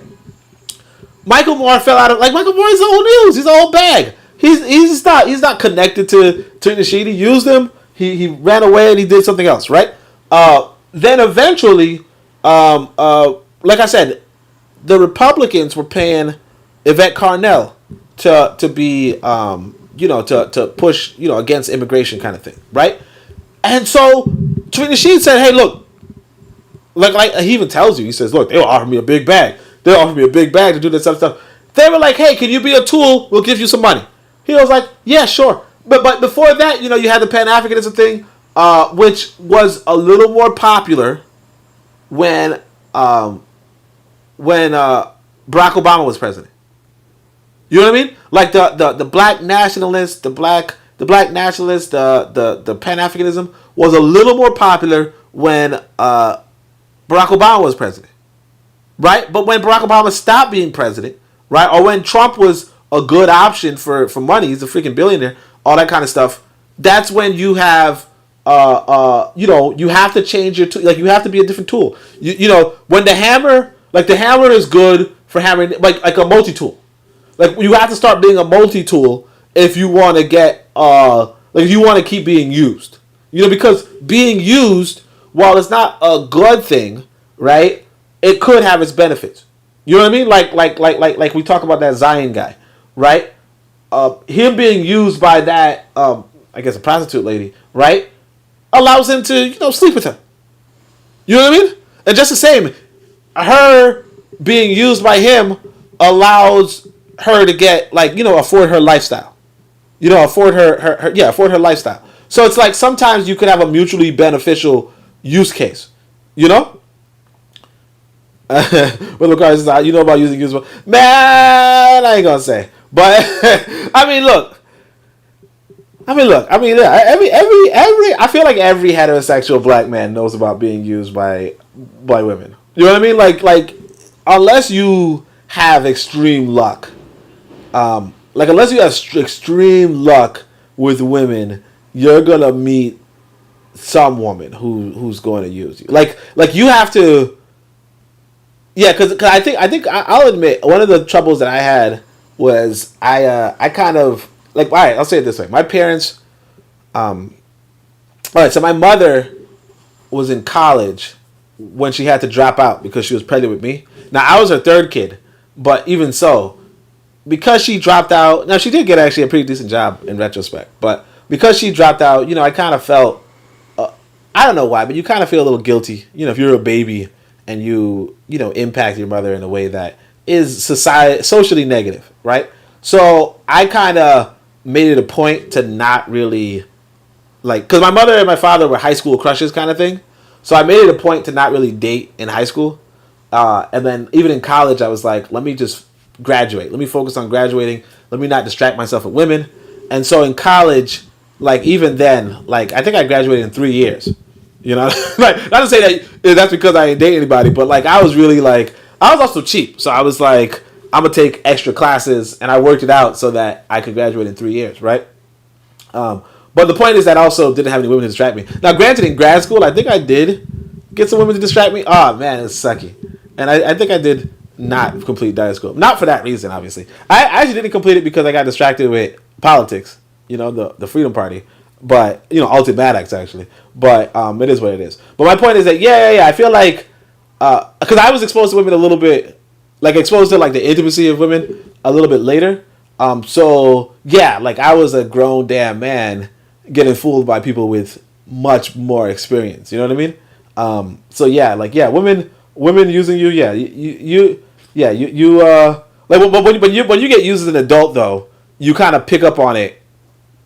It's a little more drastic, but you probably learn a little quicker too. So if I was a 16-year-old and I might be able to peep game a little better, but I might have also not really learned from my mistakes. So, but women using you is women using me was I'll admit it. Let's see. Let me see if I could go in order though. EcoWise, the leader. Yeah, you gotta look at the leader. EcoWise is just the latest application of a standard model. Yup, always. This is why if it's not broke, don't fix it. And that's the thing that we don't understand about why people are not going to fix their own system because it's not broken. The system is get money, get wealth, get labor, right? They're not going to fix that because they're getting money, they're getting wealth, they're getting labor. This white boy was complaining on the TL, on Twitter, on X, and I was like, dude, what are you complaining for? You guys got, food, You guys got, you guys got clothing, you got shelter, you got, you got your own schools, you got your internet, you got all this good shit. You're a white guy. What are you complaining for? He's like, but I don't get to say the N-word. What the fuck you want to say the N-word for? You know what I mean? like, what do you want to even say that for? Like black people say that it's not even a good thing. You know what I mean? Like what? Anyway, he's like, well, I don't get to, Anyway, and it's not like you don't get to. It's just that maybe a black guy might hit you for it, and if he hits you and you report him, he's probably gonna go to freaking prison for that. Like you could get away with that. I mean, not even. It depends though. Like I said, there's not necessarily. Like you don't necessarily have universally protected speech where you can't just antagonize people, but I'm just saying though, like this guy is living like what do you anyway? So it's like that's why you are not gonna fix it. And the thing is that it's like, are you gonna fix it? Are you gonna fix his country or not? And it's like you're probably not. So it's like whatever. Pepper Card says it's natural to have leaders because we are herd animals. Yup. For some strange reason, black people think we don't need leaders. At least some black people think everybody should lead themselves. Yeah, and that's the thing. It's like, yeah, exactly. We're herd animals, and we don't pick up on biology. This is why I say one of the things that we really have to be is scientific. When you pick up on biology, when you realize that we are herd animals, or the way I put it in this next book I'm writing is that we're born dependent. Like, of all the animal species, there's a few of them where they're born dependent. And like humans take so long to develop. Like a deer will fall out of its mother and like start walking possibly in the first 5 minutes. And they'll be able to do quite a bit of things like, at least within the first year. Right? Not humans. Humans take like 16 freaking years, to fully develop. Or not even fully develop, but like really if you're fully developed, it's like 20 something years. You know what I mean? But like to develop to such a case where you could be like independent kind of might be like 14. Like 14 damn years compared to like the deer, which could be independent in like 5 minutes, or like turtles, which could be independent like from birth. Like they literally just like not the tadpole stage, but like I don't really know turtle anatomy, but like I know that turtles like begin walking to the sea after they're like able to walk type stuff. So, but like yeah, turtles like a lot of animals really have just way better instincts, way better independence than us, but we don't, and because we don't. Like we do depend on other people from when we're born, and that creates a social structure. And when you look at it from a broader scale, you're going to have that herd. You're going to have that herd. You're going to have that hierarchy. And when you do, that's when you run into a bunch of things. So anyway, I don't know why we're talking about that, so we're just going to go on. But it's an interesting thing. I'm telling you, this new book is going to be pretty interesting. I might start writing some of it on, but maybe not during the Sunday session. And I probably won't save it either. I probably just write it. Hints regarding the discrimination are to be seen from regulations such as that barring African soldiers in the West African Regiment from wearing shoes. What the fuck? They even give you shoes and you try to be the equal. You think they're the equal. When these people could take shoes off your feet. They can take shoes off of your feet and send you onto any old battlefield with no shoes, but you think you guys are equal. Come on.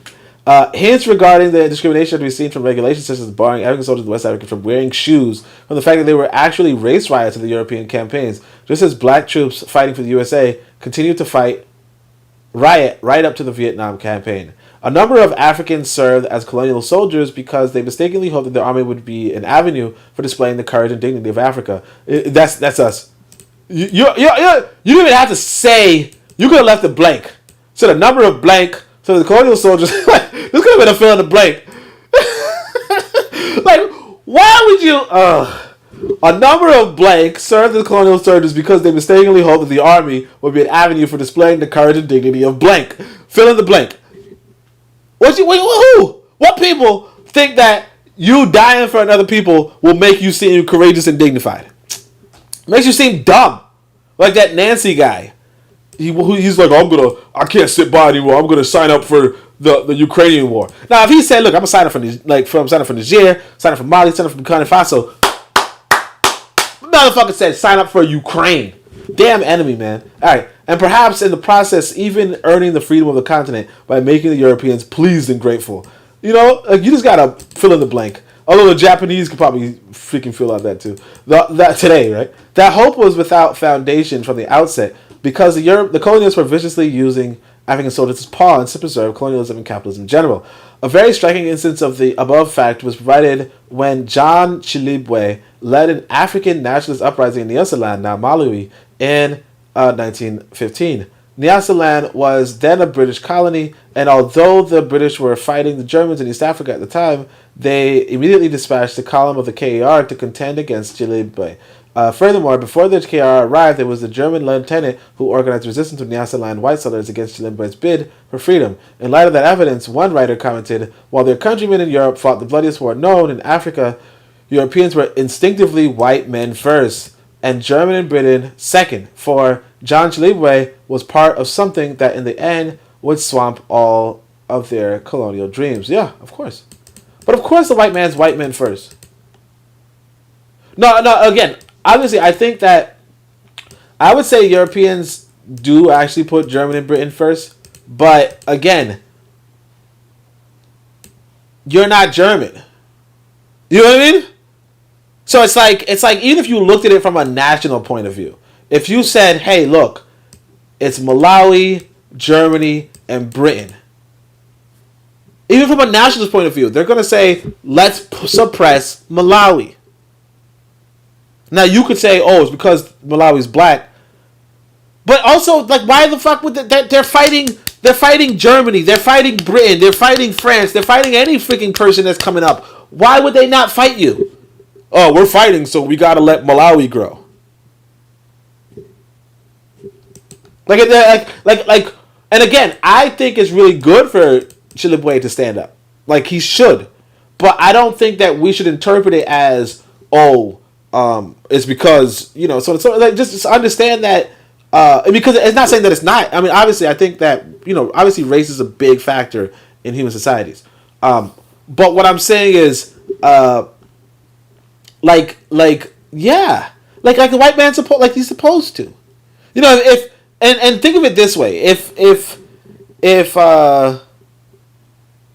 France comes into the picture, if Niger and Nigeria are fighting, and then France decides to join in the fighting, I would love if Nigeria and Niger fought against France. And the trouble is this, that Niger might, Nigeria probably wouldn't. And that's where that like this is actually a good thing for the white man.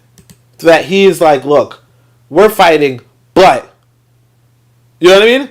But we're going to also fight this other guy. You know, we're not fighting for this guy. We're fighting against, we're fighting for ourselves. The Nigerians are not doing that. They're fighting for the white man. And so now we're looking at them like, ew, how come you're so how come you're not, how come you look at race? You're supposed to. You know, you're supposed to. But because just everybody leading themselves is the reason we can't get a positive movement off the ground. We can't move as one body with everybody doing their own thing. Yeah, exactly. You know, what was that? Back in the day we used to say, too many Indians, not enough chiefs. You know? No, sorry, too many chiefs, not enough Indians. You know? But like, I don't even know what we could, I'm actually at a loss of what we could do about that. Realm of the Bush is saying the sad thing is today that Haiti is not ran by any Haitians. Everybody running Haiti is from other places. Yeah, I saw a meeting where people were like the business, like the interest, the leadership of Haiti were sitting down at a table. And you couldn't even see a black guy. Maybe there was like a handful of black guys, but it's like, like that's another aspect to it. Like we don't realize that the most important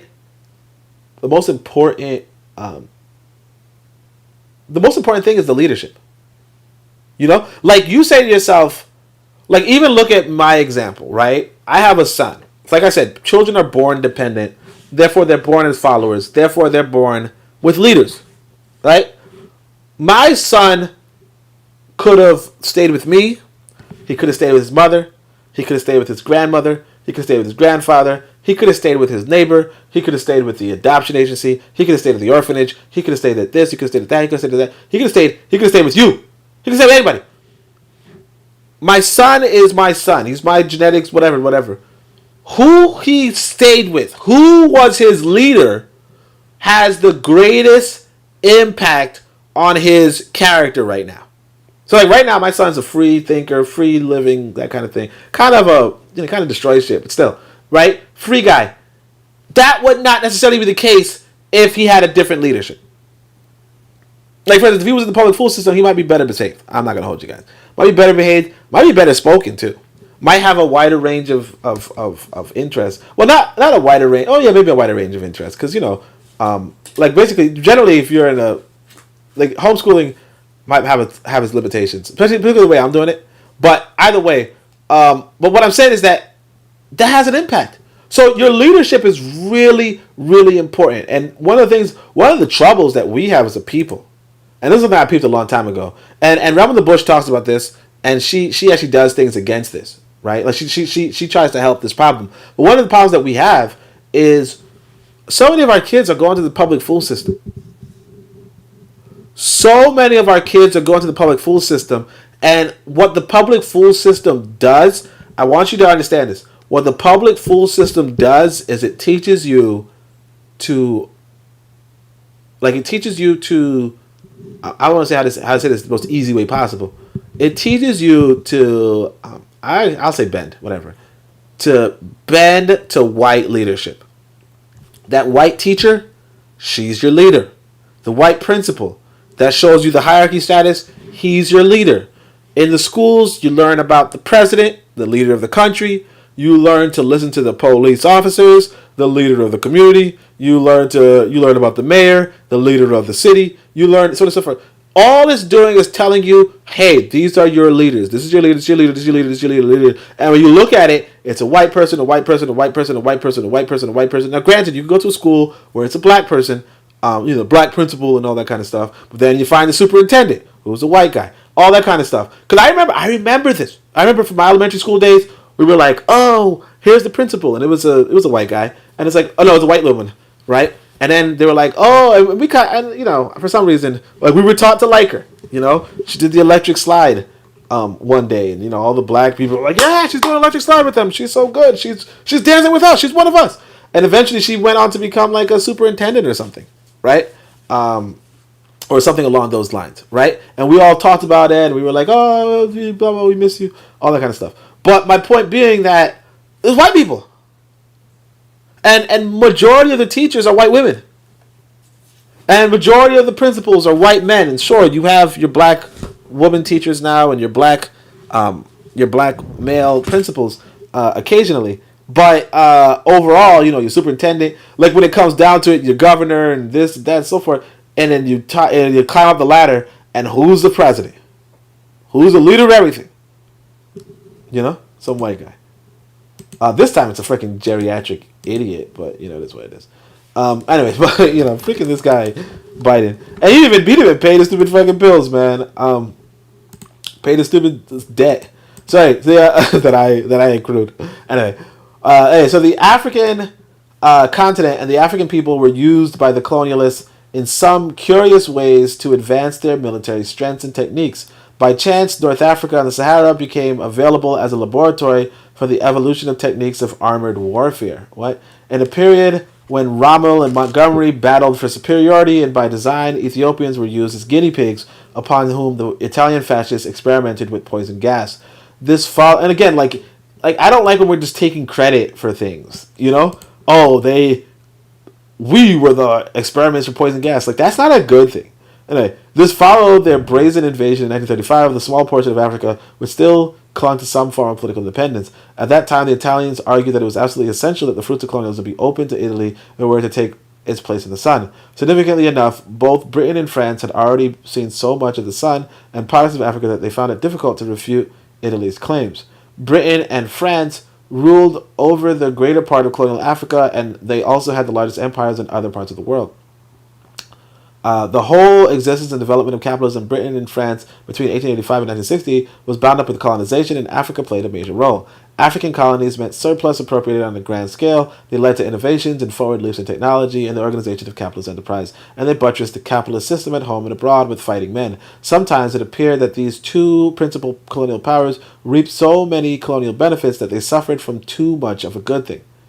Certainly, in Britain's case, it can be argued that colonialism allowed Britain industry to lead a soft life, and that in some decisive spheres of production and marketing, Britain grew lazy. Now remember, British are still industrial titans, and Africa is still not industrial titan. But you have this socialist sitting out and saying, "Oh, they're actually lazy."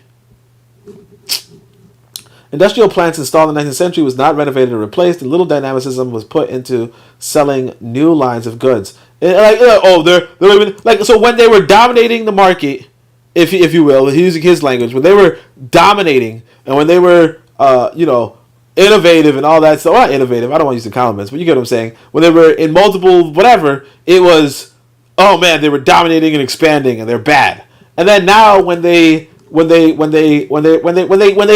finish building or whatever, and they're doing no new lines of products, it's they're lazy. It's like, I get it, you don't like them, you know what I mean? But like just be a little objective, and that's what I try to do. Just be a little objective, be a little scientific, and try to find something useful that you could do with your life. Because again, this is 19th century. This was the 1800s. You weren't even alive. So just try to find something useful. Through it all, you were born somehow, and so now try to figure out what you could do. How you could be useful. It reminds me of that Frederick Douglass quote, matter of fact, where he's like, "Look, it doesn't matter who's in power. Are you useful? Because if you're not, you're just going to be a vagrant. You're just going to be a vagabond. Industrial plant installed and it was not renovated, blah, blah, blah." So in contrast, when deprived of colonies after 1918, Germany was forced to live off its own resources and ingenuity. Nevertheless, while that is an interesting detail of the whole colonial picture, it must be borne in mind that colonialism was one aspect of imperialism. Colonialism was based on alien political rule and was restricted to some parts of the world. Imperialism, however, underlay all colonies. Colonialism was based on alien political rule and was restricted to some parts of the world. Colonialism was based on alien political rule and restricted to some parts of the world. Imperialism, however, underlay all colonies, extended all over the world except where replaced by socialist revolutions, and allowed the participation of all capitalist nations. Therefore, lack of colonies on the part of any capitalist nation was not barrier to enjoying the fruits of exploiting the colonial and semi-colonial world through the backyard of metropolitan capitalism. Let's see what the comments are like. I actually appreciate you guys. There's a lot more comments than usual. A lot more viewers, too. I think we peaked at 12, which is a lot for me. Like I said, the game developer guy only had 6, and he's a pretty good game developer, so I'm pretty surprised. So I appreciate you guys for coming through. Brother Bakari says everybody leading to and so forth. Remember the Bush, my sister from another mister, says, the sad thing is today that Haiti... Oh, no, you already read that. Mr. ICT Black says, magic. An ancient group of magicians, scientists with a hatred for African people cast a spell curse on African people a long time ago. The spell curse has not been broken for over 2,000 years. Okay. That's something I had no idea about. But an ancient group of magicians and scientists cast a spell. Some people say that one of the things I'm interested about English is that apparently your writing, like when the letters are a part of spelling, and if you write creatively, if you will, it's called cursive writing. Isn't that crazy? So, I don't know. I don't know the origin of a lot of things. So let's see. I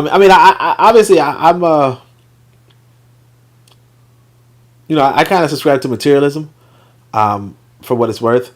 So, obviously I'm not going to so on and so forth. But again, until I finish my book is going to be, I'm going to try to articulate what I should think. Because I didn't reach all my chapters yet. I'm only halfway through reaching the chapters. And so that's like one of the difficulties, right? So colonialism as a prop to metropolitan economies and capitalism as a system. The composition of Unilever should serve as a warning that colonialism was not simply a matter of ties between a given colony and its mother country, but between colonies on the one hand and metropoles on the other. Warning that colonialism was not simply a matter of ties between a given colony and its mother, but between colonies on one hand and metropoles on the other. The German capital in Unilever joined the British in exploiting Africa and the Dutch in exploiting the East Indies. The rewards spread throughout the capitalist system in such a way that even those capitalist nations who were not colonial powers were also beneficiaries of the spoils. Unilever factories established in Switzerland, New Zealand, Canada, and the USA were participants in the expropriation of Africa's surplus and in using that surplus for their own development. Germany always had a stake in colonial Africa, even after 1918, when the other capitalist powers deprived Germany of its colonies. German shipping revived in the 1920s and played an active role in East, West, and South Africa. German financial houses also had contacts with Africa, the most direct being the Twente Bank in East Africa. Dutch shipping companies were involved with the German and British in the West African Conference Line, while the Scandinavian shippers were noted for the hiring of a tramp ship which freighted cargo between Africa and Europe outside of the scheduled lines. The other East African trading company was supported by the Danish capital. The Swiss had no colonies in Africa, but they had substantial capital in SCOA. They played a key role in imperialist banking, and they kept out of the wars fought by other capitalists so that they could still continue to trade with both sides and thereby acquire colonial produce. There was Japan, a capitalist imperialist power with colonies in Asia with a keen interest in trade with Africa. Japanese capitalists tried to undersell their European counterparts, but the trade they conducted with Africa was still unequal and disadvantageous Africans. So again, like what he's saying is, look, they traded with us, therefore they benefited from us. You know? And it's like, yeah, you know, trade is supposed to benefit both parties, but there is leveraged trade. You get what I'm saying? So it's like essentially, yeah, they could rob you at gunpoint. That's a form of trade. You know, like, hey, look, you buy this from me for this amount of money, or else. You know what I mean? But again, like, what are you gonna do about that? Like you can't lose the war and expect to win. You know, expect to win the peace. You know, I think it was. Like I said, I put this in the Book of Power. But like I quoted a couple of white folk in one particular essay. In fact, I think that essay was actually one of the podcasts. So I had maybe 3 essays are from the podcast. But one of the essays, one of the podcasts, they were talking about, or I was talking about, 3 Europeans I wanted to quote. Machiavelli is one that you should quote. Or you could quote, it's okay. Sun Tzu, obviously, Art of War. Both of those people wrote Art of War, in fact. Machiavelli wrote a book called Art of War. Sun Tzu wrote a book called Art of War, right? The last one was Augustine. Now, Augustine, I think, is a white person, but he was born in North Africa, right? Either way, Augustine says, look, there can be war without peace, but there can't be peace without some kind of war. You know? Or something like that. Sorry, there can be peace without war, but there can't be war without some kind of peace. Maybe that's the quote, right? The lesson there is that war is the tool that humans use to bring about peace. Okay? But what is peace? You know what I mean? So for white people, peace is taking from you, is exploiting you. That's their form of peace. And once you realize that that's their form of peace, then you begin to understand things. I don't know if you guys actually checked out. So my other book, I have this book called Pro-Black Compendium. There's a poem in it called Peace. Check out that poem when you have a chance. I'm not 100% sure. I think there's a podcast on it.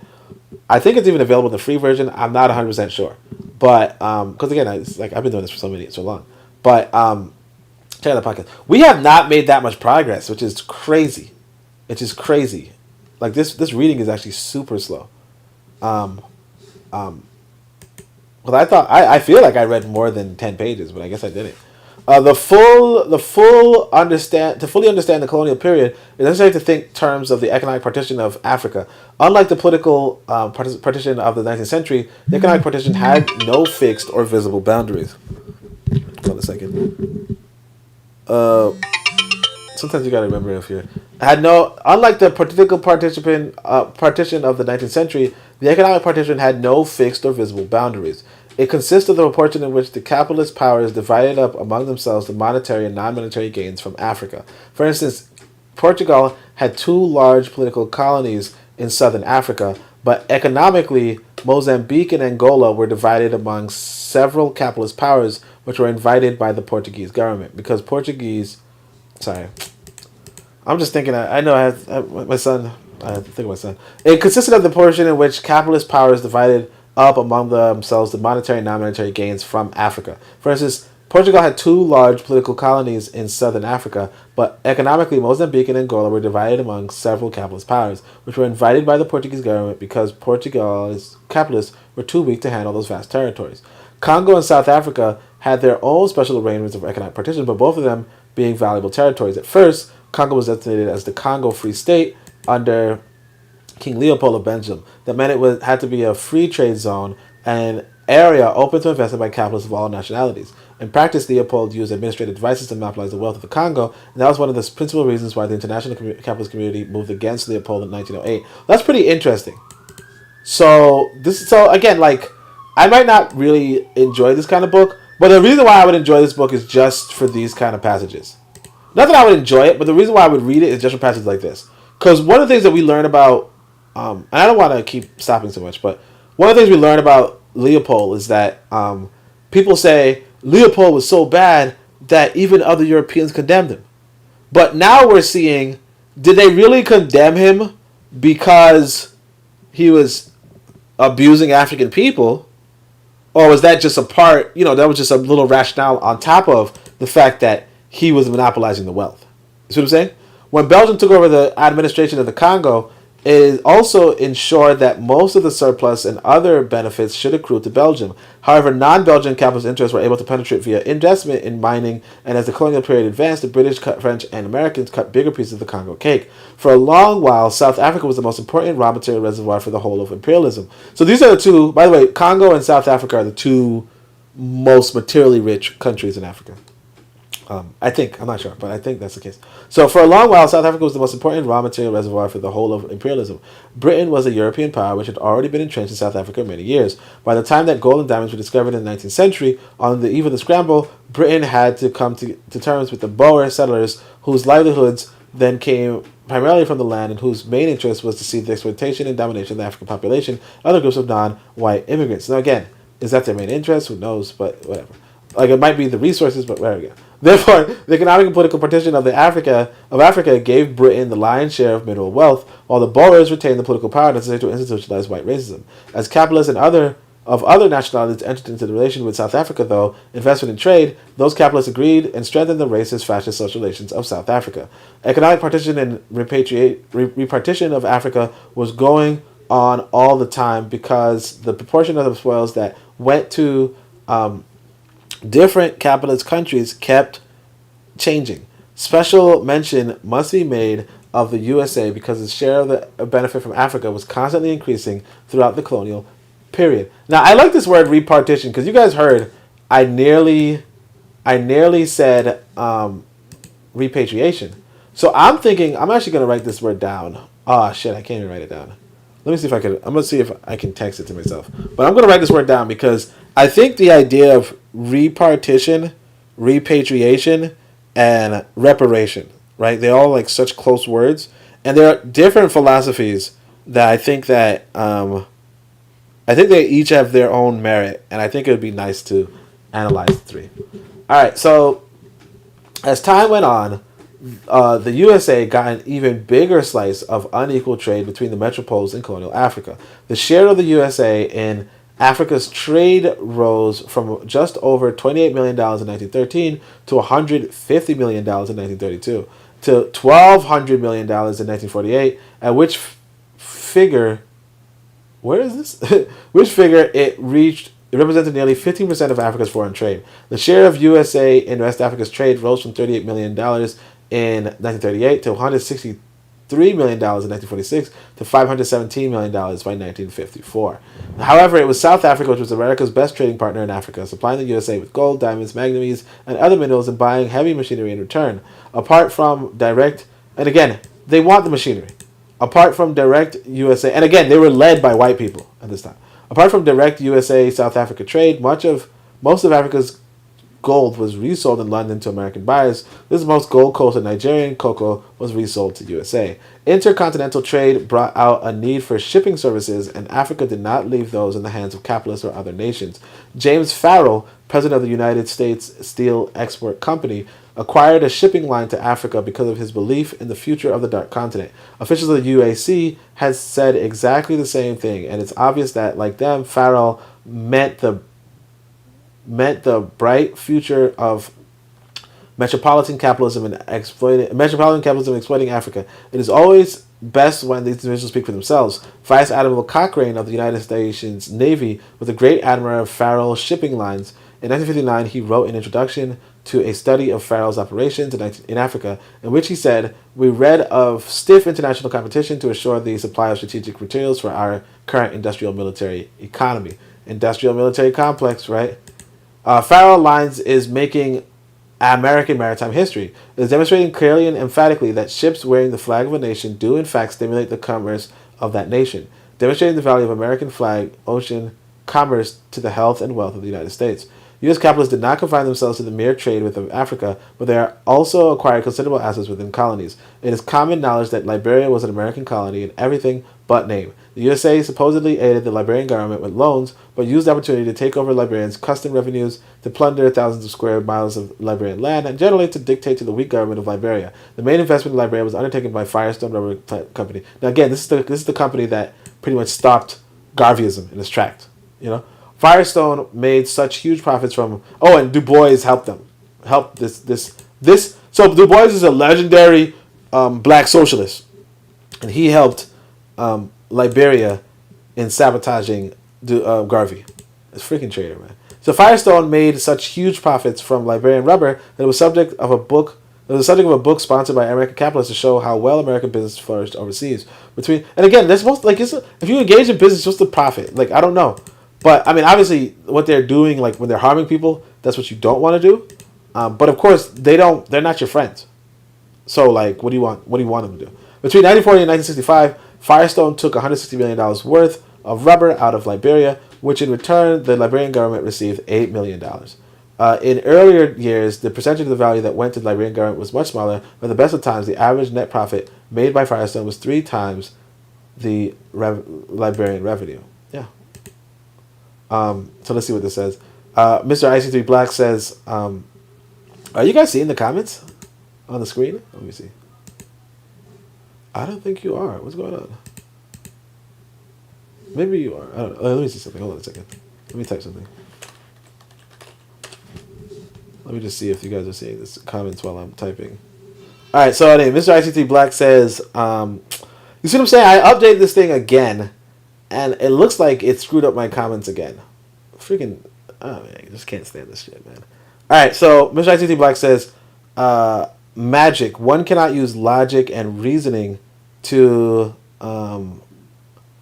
break, counter hateful, ancient spells, curses. The spell curse will keep you spinning the circles of confusion while you are mad crazy. Yeah. I mean, I don't know. Like I said, I don't know. I mean, it's possible. Like, again, I mean, like I said, this is why sometimes you listen to people who are older than you, you know, because they might know something. Like the thing is that one of the things of this life is that you don't know. Like, you don't know, you know? Or you do know, you don't know, at least. Like, that's a good place to be, when you know you don't know something. Bit of Medicine says no, and yeah, Kofi is saying it's been that way from the start. Yeah, that sucks. Ugh, I freaking hate this shit, man. It is what it is. Alright, so, And yet the non-monetary benefits of the U.S. capitalist economy were worth far more than their money returns. Vice Admiral Cochrane, in the quotation above, went to the heart of the matter when he mentioned strategic raw materials for the function of the industrial and military machine of the U.S. imperialists. Firestone acquired its Liberian plantations precisely because Britain and Holland had been raising the price of rubber, which came from the Asian colonies of Malaya and the Dutch East Indies, respectively. In Liberia, the U.S. rubber industry obtained a source that was reliable in peace and in war, one that was cheap and entirely under American control. One of rubber's most immediate connections was that with the motor car industry, and so it is not surprising that Henry Firestone was a great friend and business colleague of John Ford. So I think it might mean John Firestone and Henry Ford? Well, I don't know if it's John Firestone, honestly. I just thought... When he said Henry, I was like, oh, Henry. I think it's like Henry, whatever. But anyway, it is what it is. But again, I don't think it's his typo. I think it's a typo of the people on Marxist.org or whatever. Or whoever they took it from. Right? So Liberian rubber turned the town of Akron, Ohio into a powerful rubber tire manufacturing center. And the types that went over to even bigger motor car works of Ford in Detroit. So remember, Detroit is now a pretty popular, quote-unquote, black town. And it went to shit after... the Ford, whatever. But of course, why was it ever any good? Because you were a tool, and now you're not a tool, and so there you have it, Now, if you were building your own cars, you could have not been a tool, or, if you didn't go the cheaper route, but still. Like, if you're building luxury cars, you could have kept employing your own people, but instead, you wanted to be employees, and, yeah, he throws you away when he no longer uses you.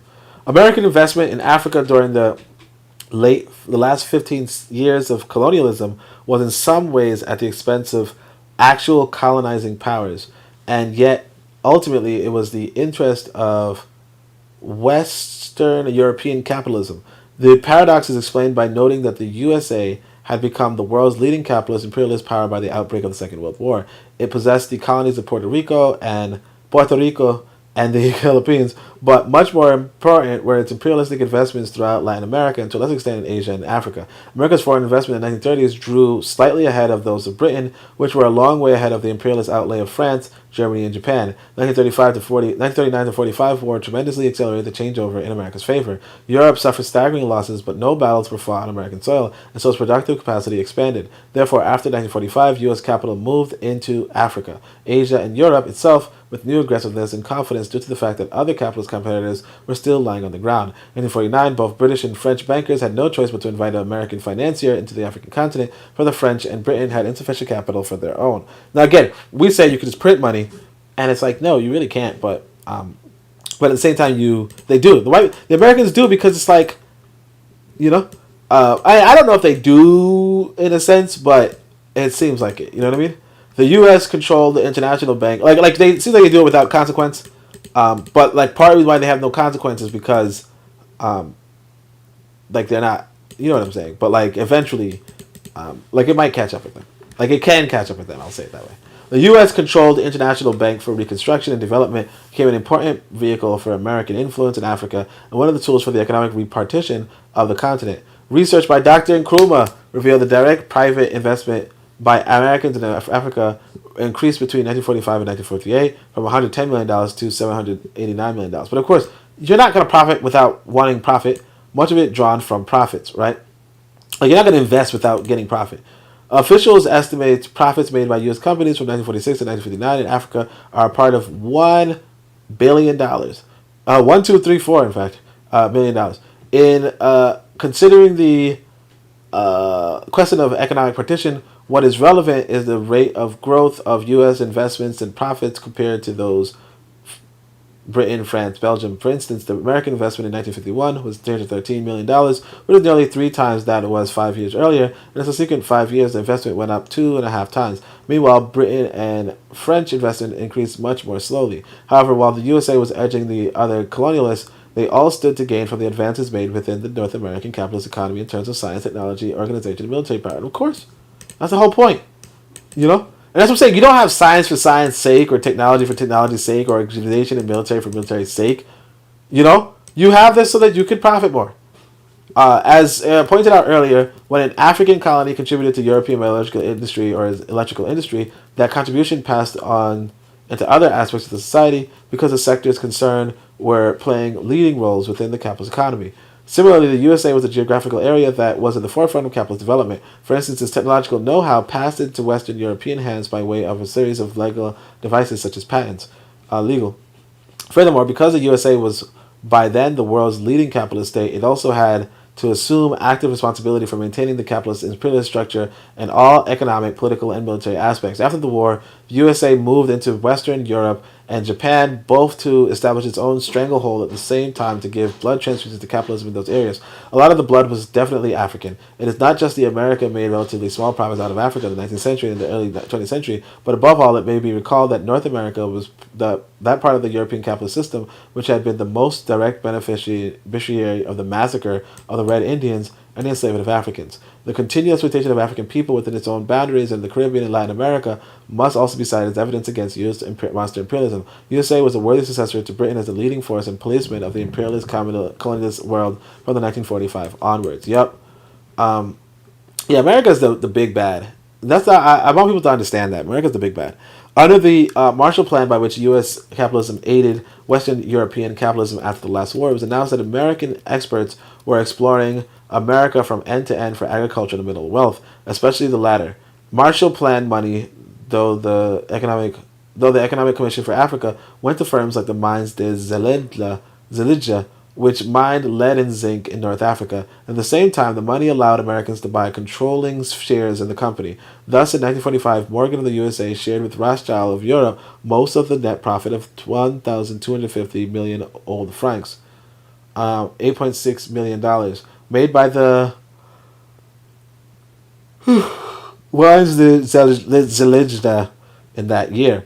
Similarly, the Belgian government received substantial aid from the USA to implement a 10-year economic program in Congo from 1950 to 1959. At the price of the aid, U.S. monopolies established control over some companies in Congo. The USA took second place after Belgium in Congo's foreign trade, and U.S. capitalists had to be granted a range of privileges. Now remember, the Congo at this time is going to go on to kill Lumumba with American interests at hand. And so I'm reading this book, Challenge of the Congo, by Nkrumah. I don't think he should have written it. I don't think he should have written it, and if he did write it, I think he should have released it much after he died. Much after he died, not while he was president. But essentially, it's the book that got him dethroned.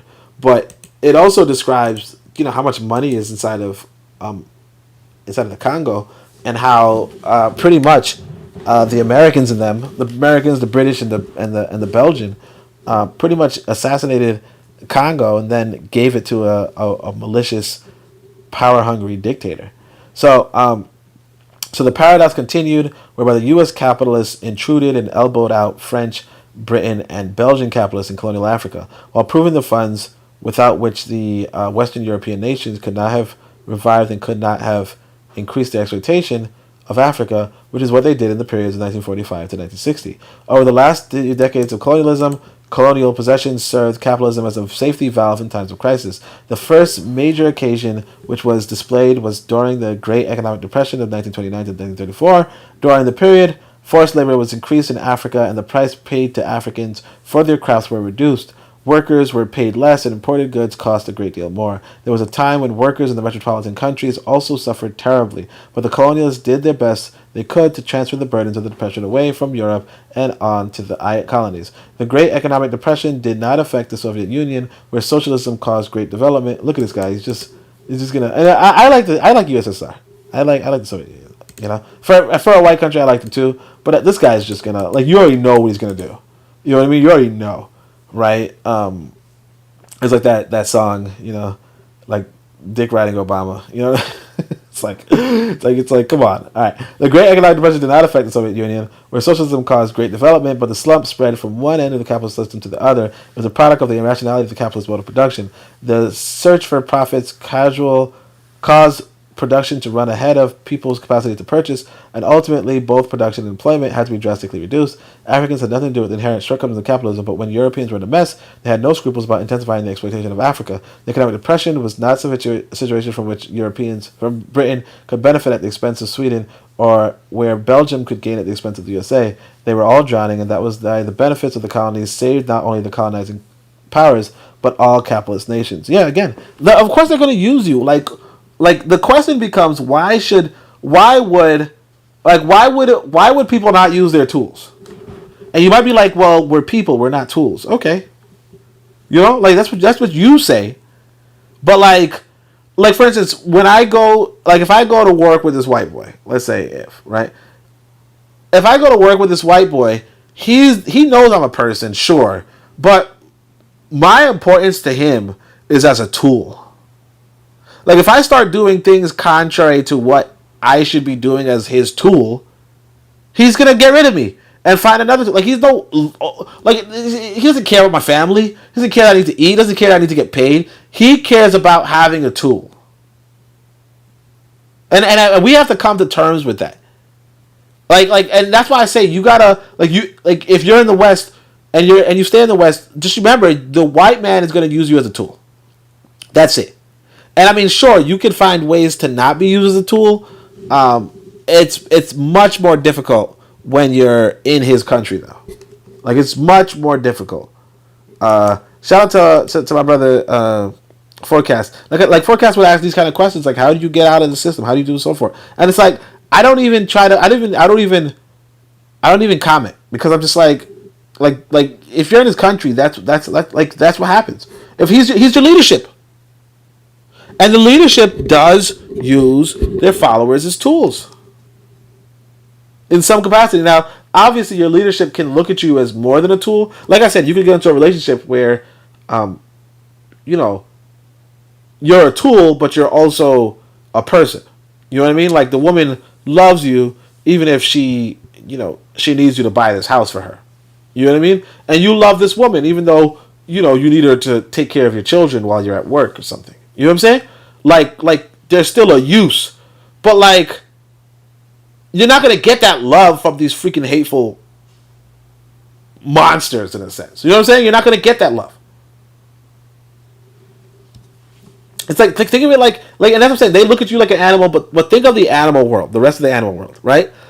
If I help a bear out, like if me and a bear develop a relationship where it gives me honey and I give it salmon or something like that. You know what I mean? Like, or I open a gate for them so they could cross over the gate and get some salmon, and then, but in return they give me, honey. Like that's actually a doable system. Like you could probably actually do that. Like literally fence up a river and then have a bear. Like you could probably possibly communicate to a bear, give me honey, or whatever. Like, not open the fence unless it has honey or something. I don't know. Like, it's possible that you could do that. But why I'm saying this is say this.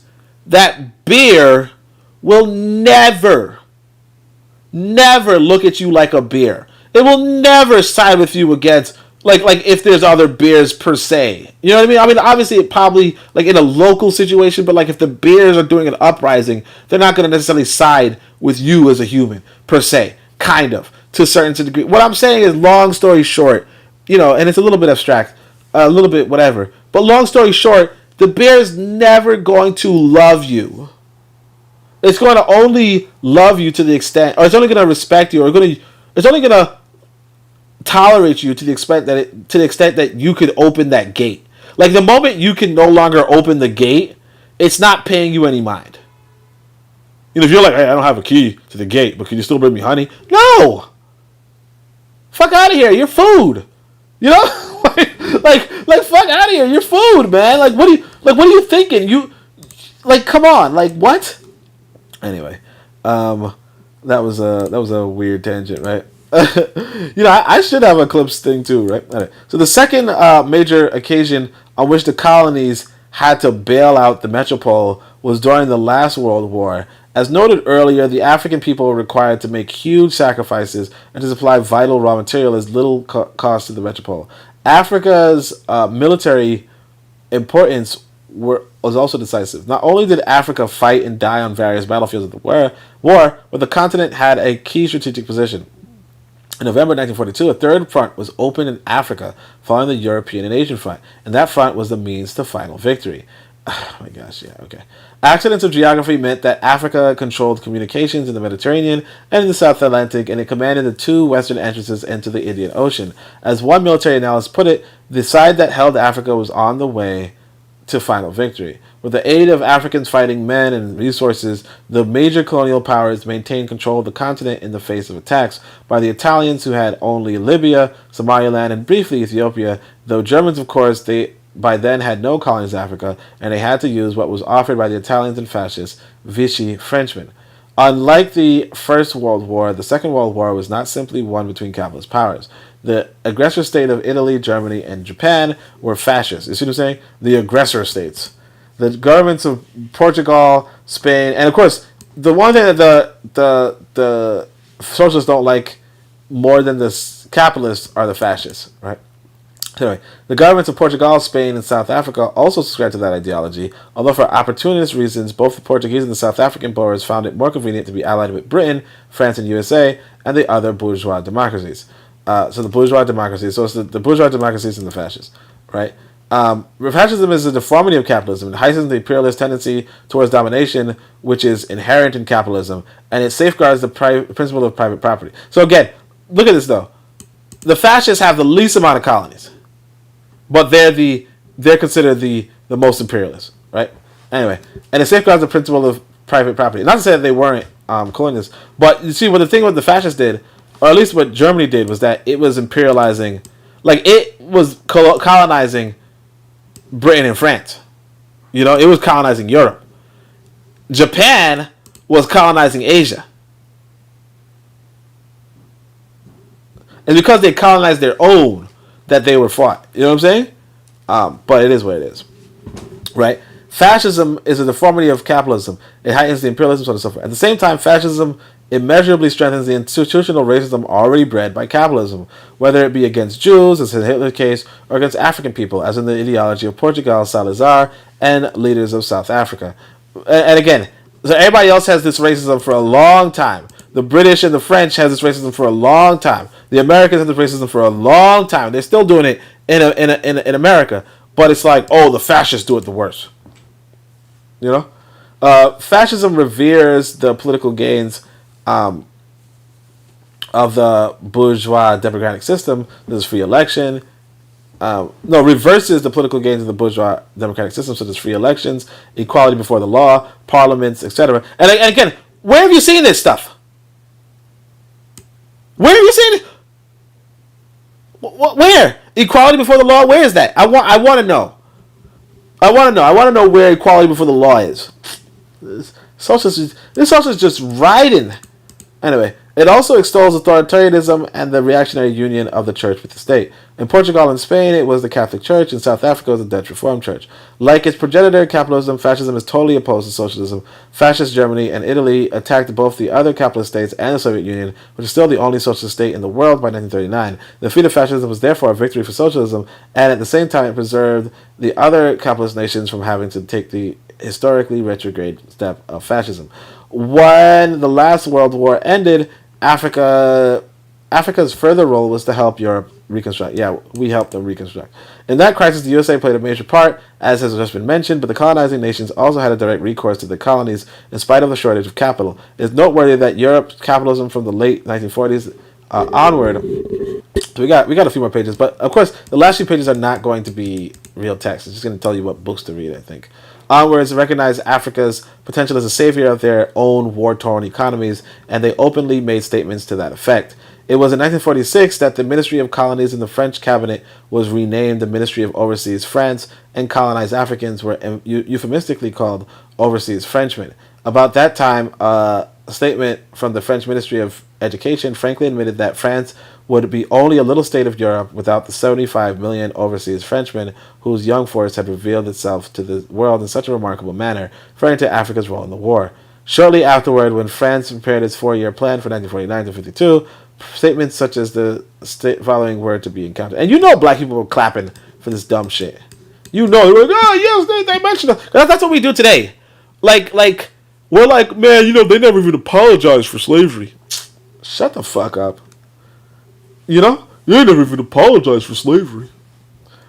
You know? Because, and like one of the places, well, if they apologize, you know, that means that then they might actually pay us. You know? And it's like, shut up. Just shut up. Just stop thinking that this white person is a freaking normal person.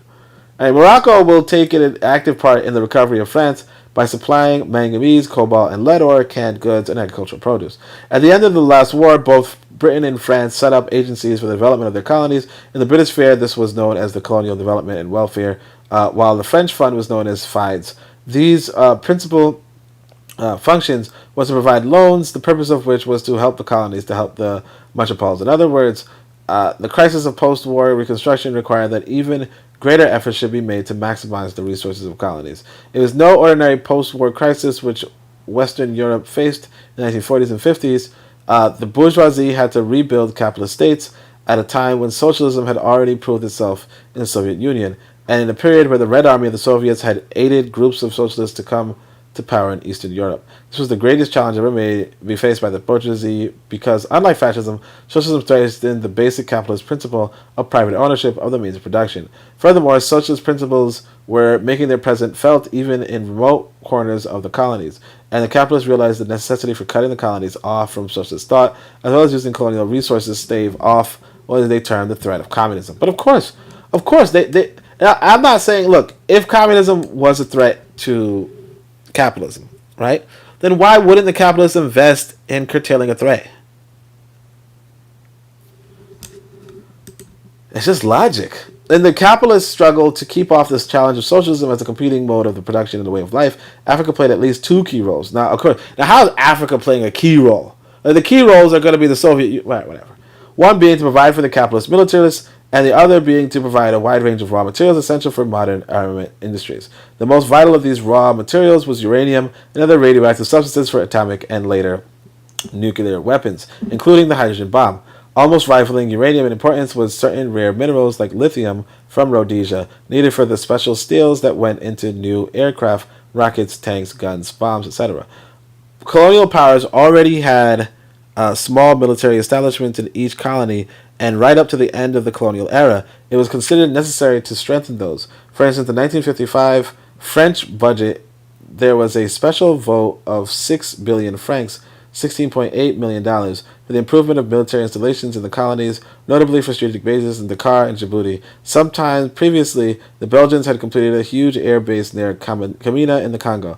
Added to the regular bases in long-established colonies, the imperialist powers were able to set up military installations in African territories, which fell into the hands during the war. In this context, the USA was particularly important because it was already the principal buttress of the capitalist defense system in the form of North Atlantic Treaty Organization. NATO, still a freaking awful institution. Thus, after helping to recapture North Africa from the fascists, the United States was able to build major air force bases in Morocco and Libya. In Italian Eritrea, the Americans stepped into the modern radar stations, and Ethiopia conceded military bases. Though nominally independent, Liberia had little option but to accept the massive military presence of Americans, the logical consequence of America's economic exploitation and domination of Liberia. When the USA agreed to a port at Monrovia in 1943, they also obtained the concession that the USA was to have the right to establish, maintain, and control such naval, air, and military facilities and installations on the side of the port and general vicinity thereof as may be desired for the protection of the strategic interests of USA in the South Atlantic. Throughout the war, Liberia's Robertsville airfield had of considerable value to the USA, and later on it continued to have a military utility. The matters of further, the USA entered into what is called a military assistance pact with Liberia in 1951. Needless to say, in the 1950s, when most Africans were still colonial subjects, they had absolutely no control over the utilization of their soil for militaristic ends. Virtually the whole of North Africa was turned into a sphere of operation for NATO, with base aimed at the Soviet Union.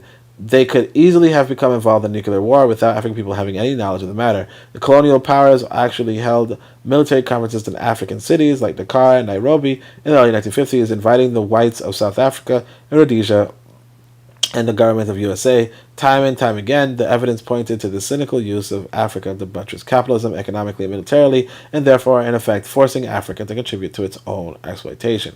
And again, he keeps using Africa like, alright, whatever. Apart from saving capitalism in times of crisis... Oh, let me see if there's any comments, actually. No comments. I was just yakking. I'm trying to read through it quickly because it's just like... It's a lot at this point. Apart from saving capitalism in time of crisis, the dependencies had always been prolonging the life of capitalism by taking the edges off the internal contradictions and conflicts which were part of the capitalist system. The principal contradiction within capitalism from the outset was between the capitalists and the workers. To keep their system going, the capitalists had constantly to step up the rate of exploitation of their workers. At the same time, European workers were gaining increased mastery over the means of production in the factories and mines, and they were leading to work collectively in big enterprises and within their own trade union structures. If the bourgeoisie continued to deprive them of the major part of the fruits of their own labor and to oppress them socially and politically, then those two classes were set on a collision path. Ever since the mid-19th century, Marx had predicted class collision would come to a form of revolution in which workers would emerge victoriously. And again, remember, this never happened, but it's still considered scientific. So anyway, the capitalists were terribly afraid of that possibility, knowing full well that they themselves had seized power from the feudal landlords class by means of revolution, and they didn't really, but okay. However, imperialism, but it's like in the Marxist lingo, they did seize land from the feudal landlords, but they didn't really. If you look at it, if you really study history, you'd see they didn't.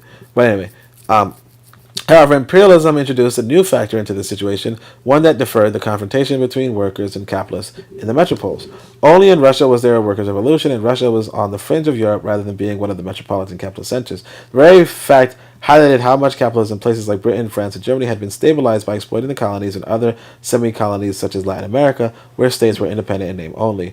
Surplus from Africa, and it's like, oh, they were so stable because... Shut up. Oh, sorry, I shouldn't talk about an ancestor that way, but like, seriously. Surpluses from... Why do I have YouTube on my freaking thing? That's crazy.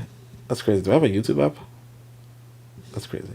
Surpluses from Africa were partly used to offer a few more benefits to European workers, and served as bribe to make the latter less revolutionary. The bribe came in the form of increased wages, better working conditions, and expanded social service. So again, they the workers get increased wages, better working conditions, and expanded social services. And this is, in the socialist mind, it's a bribe. It's ridiculous. The benefits of colonialism were diffused throughout European society in many ways. Most capitalist enterprises, and again, it's like, why would any liberal disagree with capitalism if they get better wages, better working conditions, expanded social services, they get their money, they just have to work 8 hours a day? Like, what are they revolting for exactly?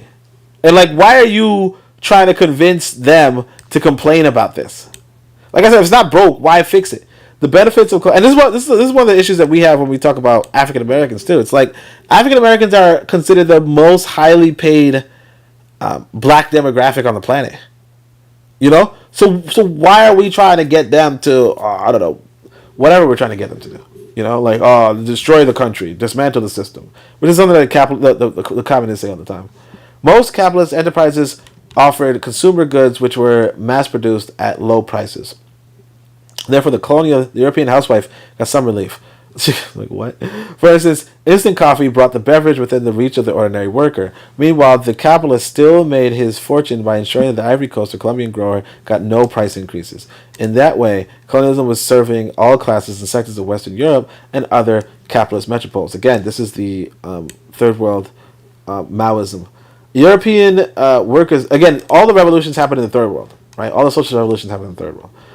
European workers have paid a great price for the few material benefits which accrue to them as crumbs from the colonial table. Yeah. What's the great price they paid? Let's hear this. The classes of power controls the dissemination of information. The capitalists misinform the miseducated workers in the metropoles to the point where they become allies. They misinform them to the point where they become allies in colonial exploitation.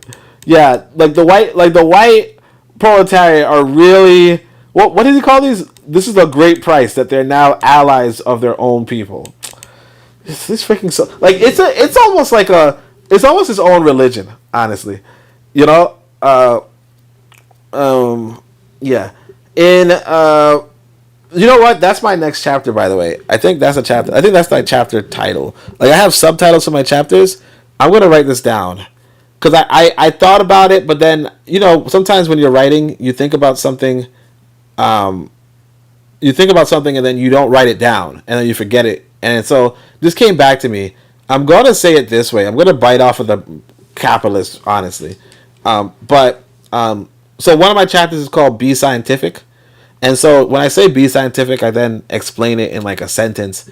and I'm going to say, be scientific, as pseudoscience is the opiate of the masses. You know what I mean? Pseudoscience is the opiate of the masses. You see this socialism? This is a damn opiate. You see what I'm saying? Pseudosciences is the opiate of the masses. Because, what are you talking about? Oh man, now they paid a huge price because now they're allied with their own people instead of your people. On 2,000 kilometers away. Shut up. Shut the fuck up. Sorry, I shouldn't disrespect, but still, like, come on.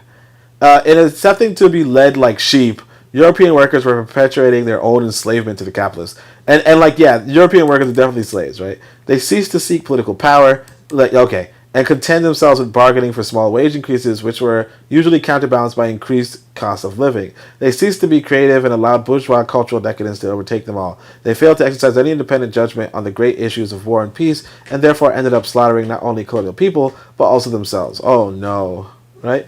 Fascism was a monster born of capitalist parents. Fascism came at the end product of centuries of capitalist bestiality, exploitation, domination, and racism, mainly exercised outside of Europe. It is highly significant that many settlers and colonial officials displayed a leaning towards fascism. Apartheid in South Africa is nothing but fascism. It was gaining roots ever since the early periods of white colonization in the 17th century, and particularly after the mining industry brought South Africa fully into the capitalist orbit in the 19th century. Another example of the fascist potential of colonialism was seen when France was overrun by Nazi Germany in 1940. The French fascists collaborated with Hitler to establish what was called the Vichy regime in France, and the French white settlers in Africa supported the Vichy regime.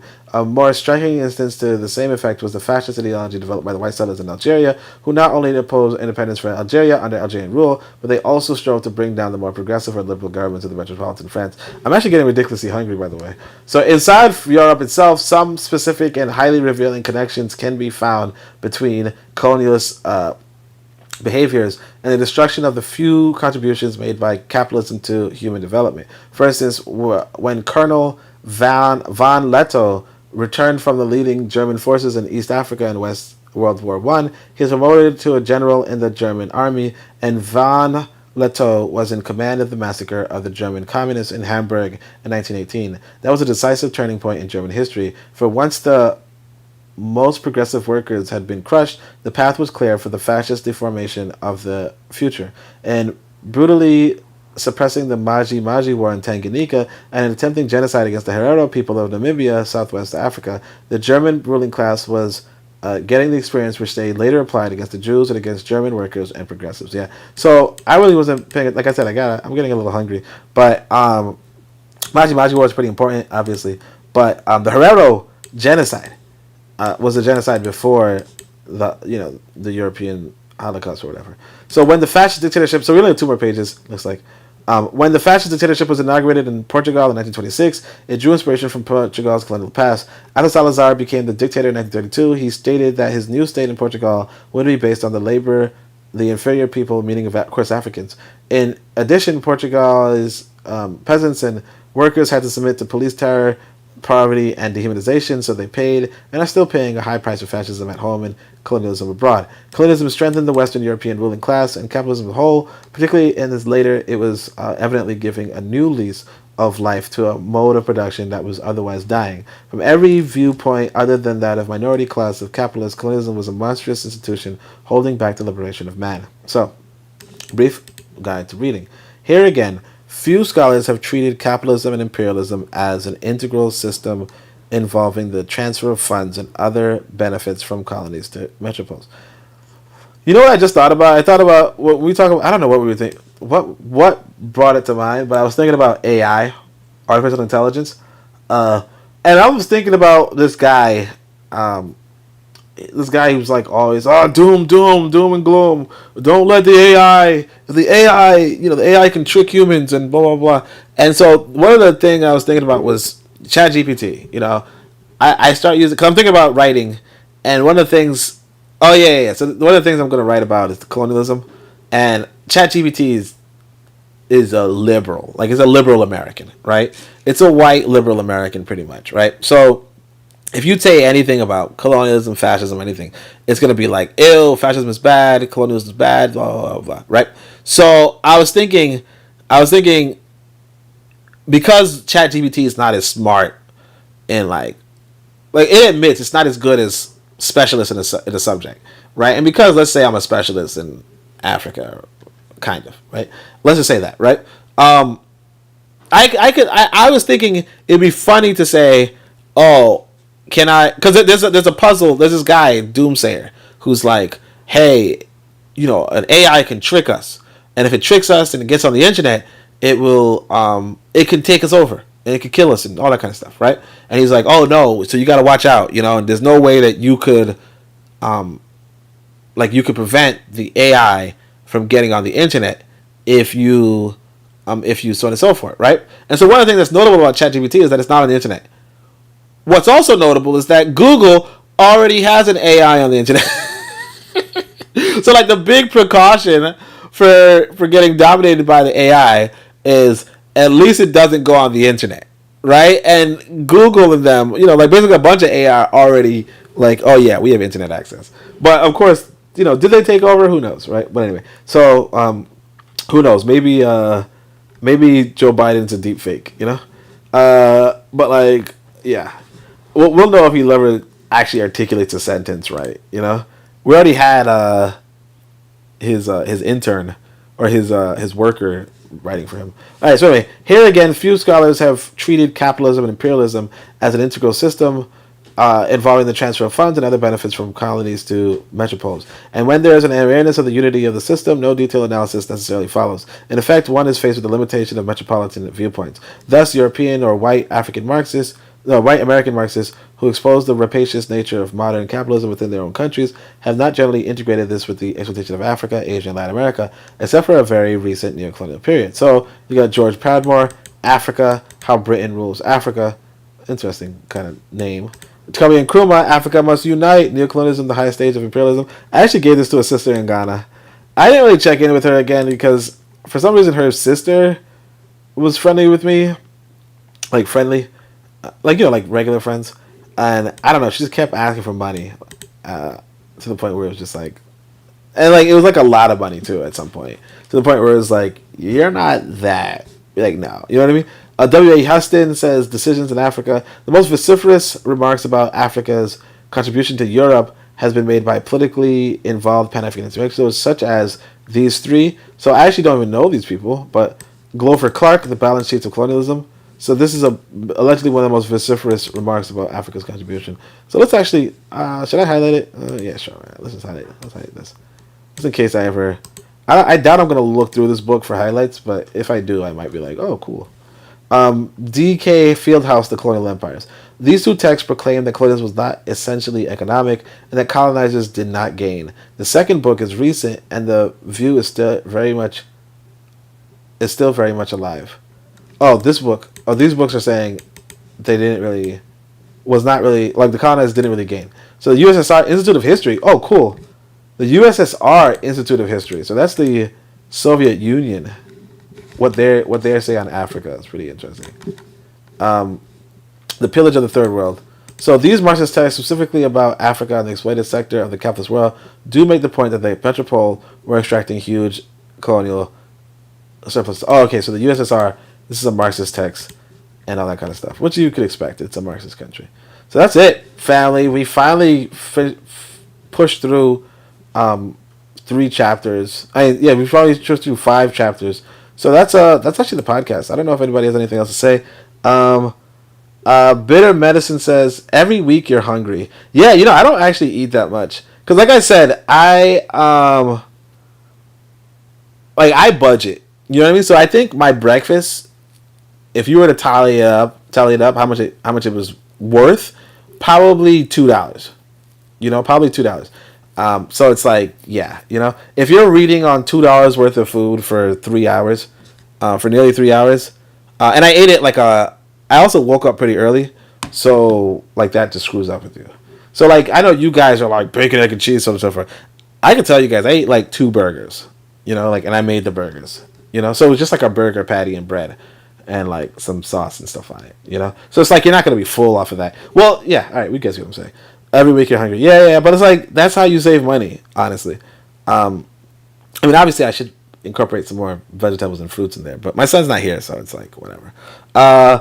Bit of Medicine says I like that pseudo is the opiate. Yeah.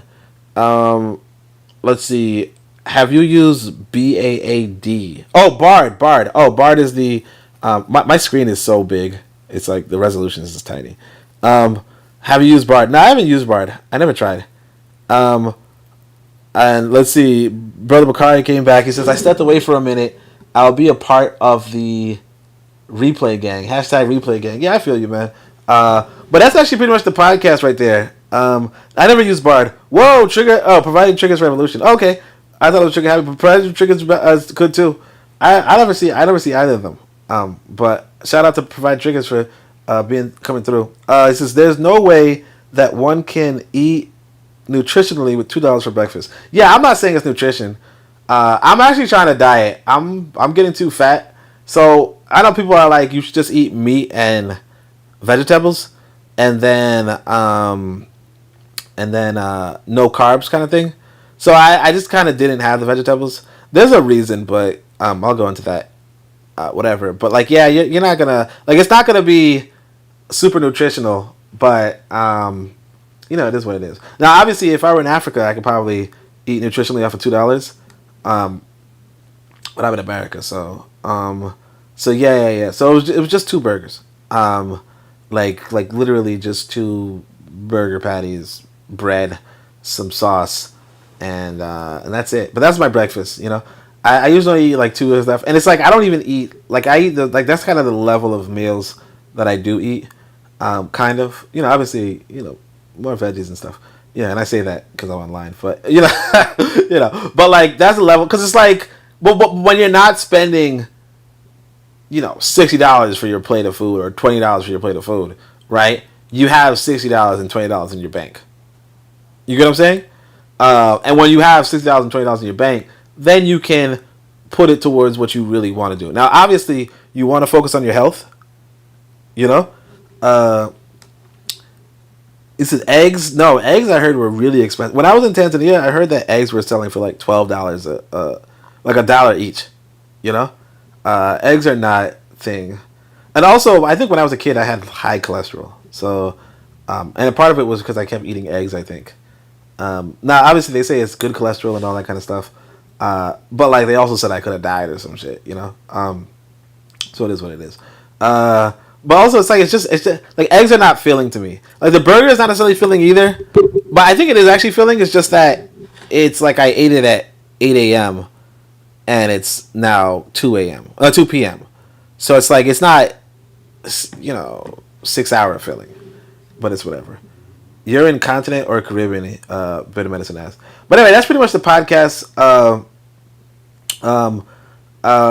That's pretty much the continent. That's pretty much the podcast. So thanks everybody for coming through. We peaked at 12 people, which is pretty good for me. So I appreciate that. We got 10 likes, which is pretty legendary, if I will. And other than that, you know, like I said, I'll probably check in. Like when I want to write next time, I might do that, and I might also finally finish this book. I was supposed to read 4 books. I didn't even finish the first one. But I might finally finish Kwame Nkrumah and give you guys a good summary of that book. Long story short, he should not have written it, you know, or he just didn't understand that. Like the book is basically an internal memo, like internal dossier that he just released to the public, because he's one of those guys who just releases things to the public right away, which is okay. No, it's not. It's really not. Like that's what undid Garvey too. You know, I can't remember who said it. It might have been John or Bruce, but they said Garvey's a smart man, but he talks too much. You know, there's a lot of people on my Discord who also follow me on Twitter. I don't know their accounts, and I'm okay with that, because it's like, don't talk too much. Because if your enemy puts your words, like when I just said that thing about solipsism, like I'll say it this way, matter of fact. One time I said something about, when I was doing the Enemies Within, I said something about one of the YouTube podcasters. Somebody told the YouTube podcaster, and they started shitting on me. And started saying, "Oh man, you fucking blah blah blah blah blah blah." And it's like, you could be doing something, and nobody, people will not know what you. And again, I don't even think anything bad about the guy. But like, let's say if I did think something, like if I say something about Tariq, and then that goes to Tariq somehow, but it probably wouldn't. But like if it did, again, you could receive quite a bit of negative attention, and that's what Garvey and Kuma